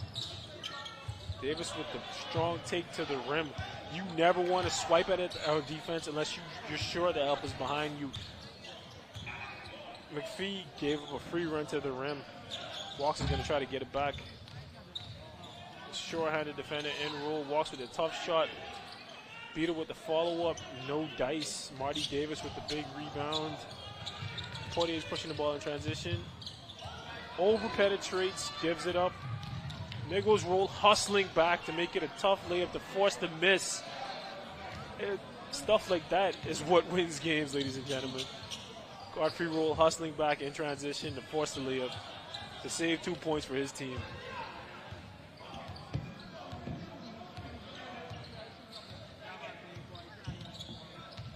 As Beetle looking to break down the defense. And does it come to a jump stop? He's out of control. He gets a charge called on him. It's paramount to always, when you drive the lane, take a jump stop, kick it out there. You don't want to go in out of control. They'll take a charge on you, and you're going to be going the other way instead of shooting the ball. Shots are precious. Shots are golden in basketball. You want to preserve the possession and preserve the shot. You don't want to turn it over like that. And you don't want to take a foul. That's one more foul closer to you being out of the game, so you don't want to do that. Portier bringing the ball up. Getting it back. Strong drive, comes to the jump stop. Good hustle right into Marty Davis. Takes the contact, goes up, misses, but he's going to go to the line.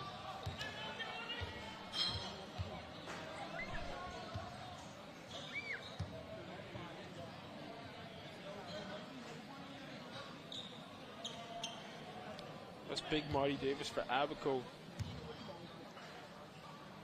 Only has 1 point off the bench, but he's been doing the dirty work inside. With 6 rebounds. Makes the first one.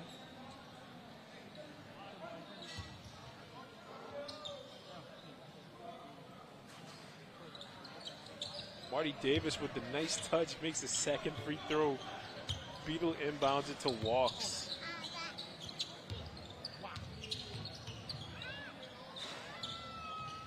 And Walks has Poirier guarding him up top. It's big Marty Davis on him. I guess he thinks he has a mismatch. Gets him up in the air, doesn't get the call, makes the 2 anyway to get the game within 3. Davis steps into the 3, textbook, knocks it right down to put Abaco back up by 6.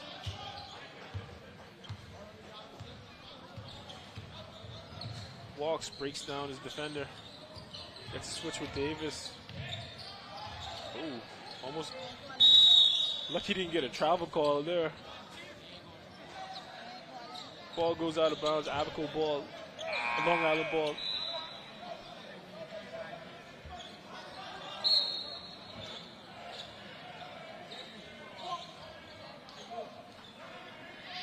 Turnquest is out for Long Island. Mario Nairn Jr. is in. Beetle into Walks, but he needs to clear out so Walks can have a driving lane. Walks picks up his dribble in the corner. You never want to do that. Tries to force it out, turns it over to Davis instead. Davis on the run out. Kicks it out to Roll. Roll tees up the 3, misses. McPhee with the rebound, gives it up to Beetle. Beetle hesitates, goes back right. Ooh. Slips on the court. Almost travels, but doesn't. There, it looks like it traveled, but he didn't travel. Instead, he gets the bucket.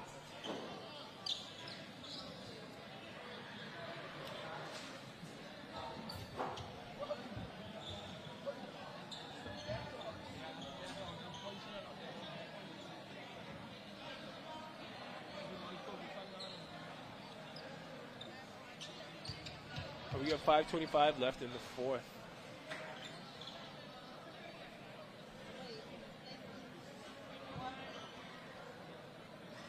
There's Abaco's coach doing some cleanup, trying to get this game moved along. Good work, coach.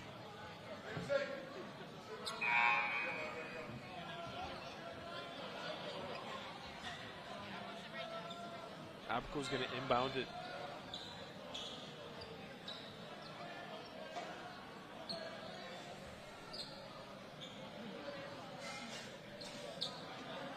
Coach still working, still getting the floor cleared up.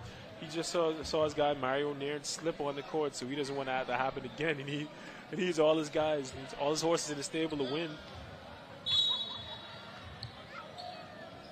Davis inbounds to Portier.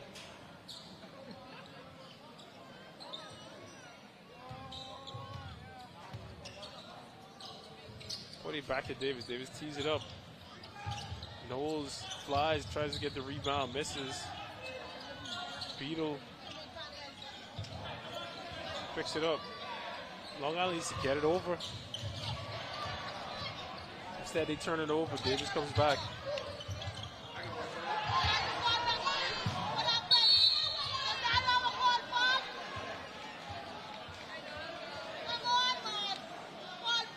And Oswald Meadows goes to the line to get the free throw.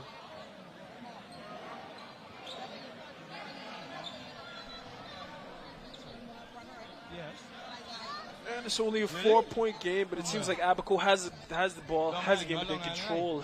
Up 49-45. You know she's a senior mistress, yeah, if you come back here, she's be right. And we have a full conversation going on and our microphone on the court. Yeah, she was here today. Oswald Meadows going to the line for Abaco. Looks like they call. Go in the office and just ask Miss Raymond. She's senior mistress, Someone got a technical foul.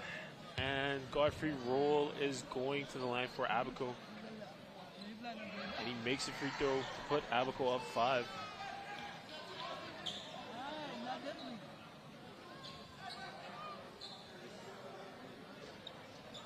And Roll has 10 points on that.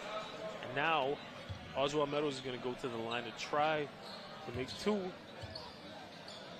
Sorry, to make two to put Abaco up 7. And he swishes the first one.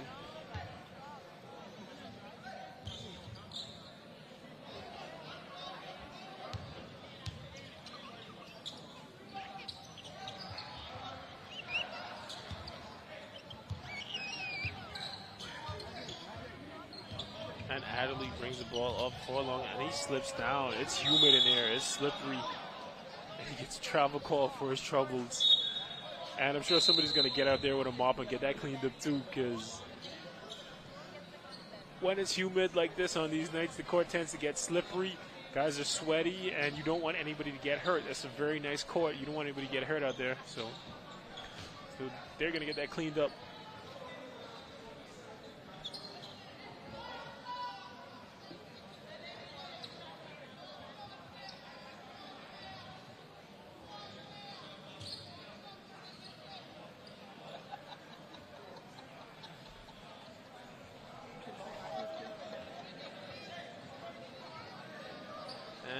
Is going to inbound it to Poitier.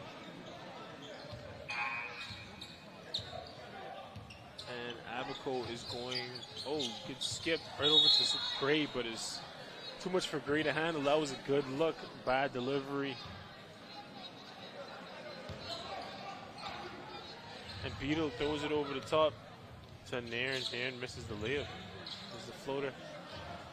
Roll gets the rebound, pushes it in transition. Good hezzy, good cut. Gives it back to Meadows. Meadows makes the hard layup through contact.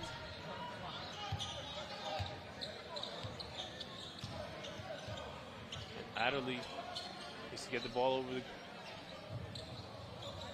You never want to pick your dribble up there if you're a guard. And Nairn, inside pass to Knowles for the dunk. And Long Island still very much in this game. They need a couple stops, they need a couple buckets, but they can still very much win this. Abaco making great decisions with the ball. They're making easy passes. Long Island's not defending well.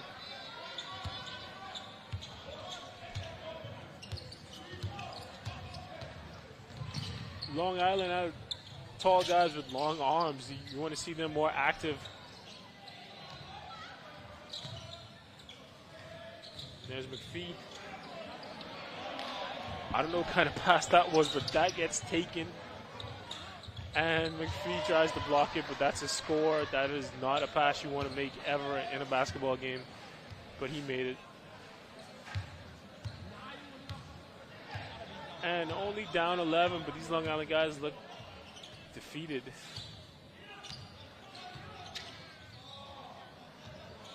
Beadle passes it to Adderley. Adderley just tees it up and shoots it and makes the three to bring them within 8. And they're going to get the rim cleared up.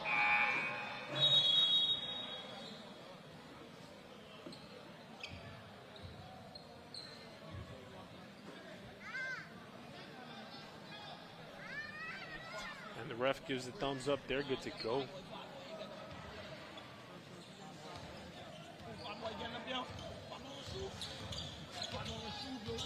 And Knowles and Godfrey Roll has the game in hand, is taking control of this game, skips it over to Sebastian Gray. Sebastian with a good look, misses, walks with the rebound. They need to get the ball up the court and at the rim.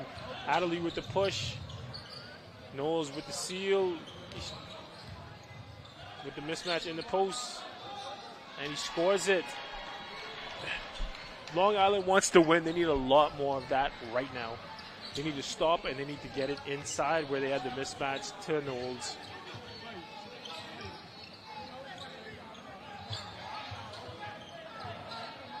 There's Beadle with long arms on the perimeter. Davis picks it up into walks. Meadows tries to shoot it over Knowles. Knowles is too tall. Gray gets the rebound, tees it up again. No, Davis. Long Island. Looks like their motors is spent. Poitier passes it to Davis. Davis loses the handle, picks it back up, chucks it up.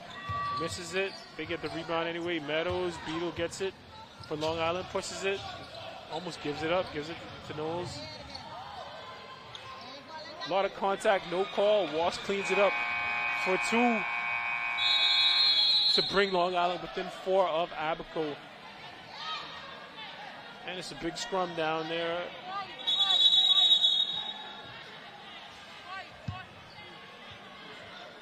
It's a lot of contact down there, not very much calls.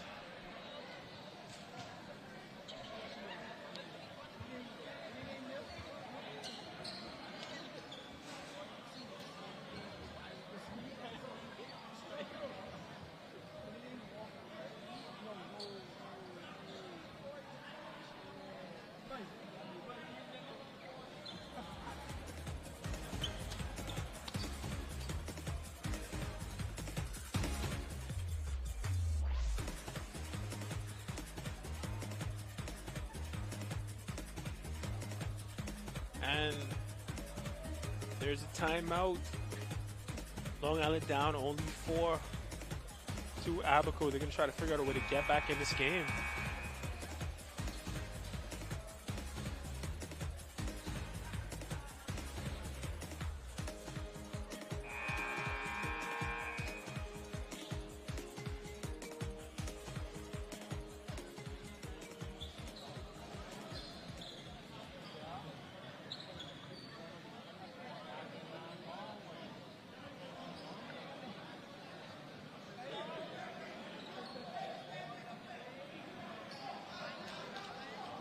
Abaco is going to inbound it. Meadows is going to inbound to Godfrey Roll Jr.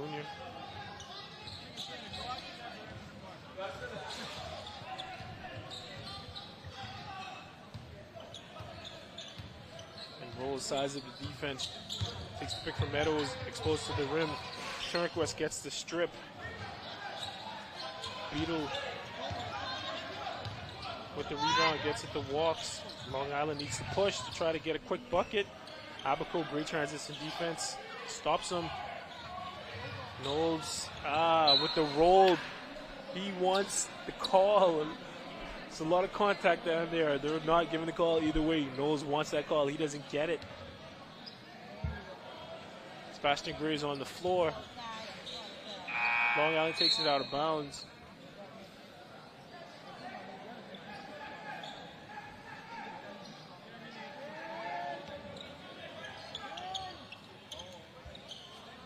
Beatles trying to get it down there to Knowles, but Walks with a step back. Misses. That was not the shot they needed in that moment. They should have tried to get it into Knowles on the mismatch, tried to get it and one, or finish at the rim. Instead, it's a miss, and they're down by 4 with 45 seconds left. Davis with the break, breaks down the defense, out to Portier. 6 seconds left on the shot clock. He gets it over to Meadows. Meadows knocks down the 3.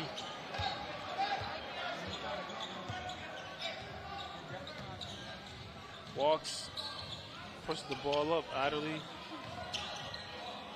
21 seconds, not much they could do. They got to get a shot up. And it's a bailout call. Looks like Portier swiped at Knowles.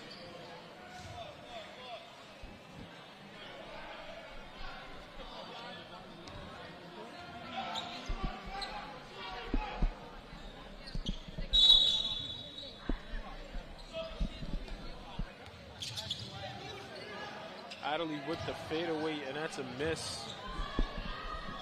And it looks like it's been close all game, but Abaco is going to walk away with this one. They're going to dribble out the clock and take their win, take the first win of the Bahamas games.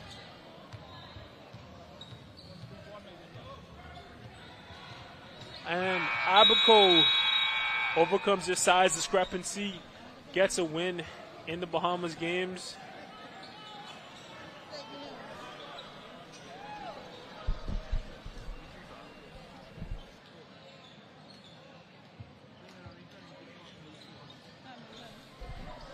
Rashard Davis leaves Abaco with 16 points. Oswald Meadows has 12 off the bench. Godfrey Roll Jr. was all over the court for Abaco with 4 rebounds, 3 assists, 4 steals, getting stops, pushing the ball. For Long Island, the overseas pro, Dan Radnolds had 11 points, 11 rebounds to lead him, but that was not enough to get it done. Yeah, Dominic Beadle had 9 points on 2 of 3 shooting to help out, but it wasn't enough to overcome Abaco, who won 61-54 against Long Island. And round robin play at the Bahamas games at the D.W. Davis Gymnasium. Looks like Luther's up next against Bimini, but we're gonna get some coaches in. We get some people in from the previous game already. Now there was a pronounced turnover discrepancy for the teams. What's going on? Put this on.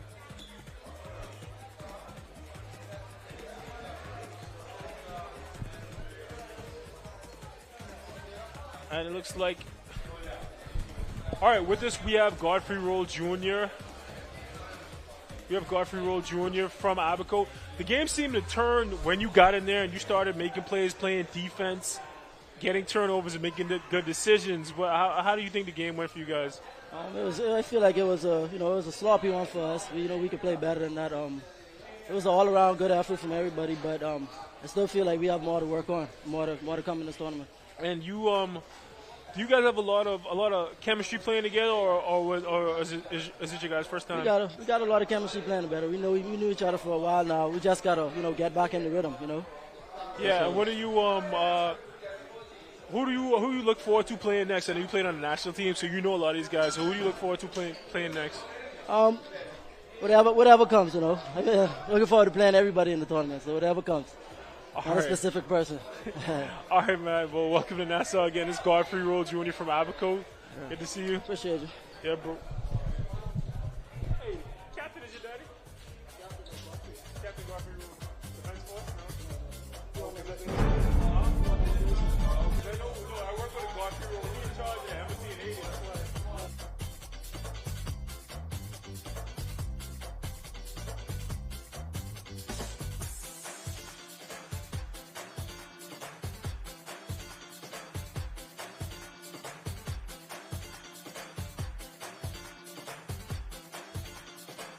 Island 61-54. The game seemed close, but it seemed like but if watching it seemed like Abaco had things under control for most of the second half. Long Island never got a chance to recover and get back into games. And it looks, and that was Godfrey Roll Jr. The game seemed to turn with his defense, his decision making. He got in the game, he forced turnovers. He got Abaco out and running and getting easy buckets. He wasn't the high man, but he was all over the score, making things happen for everybody. He steadied the ship and got his team to win.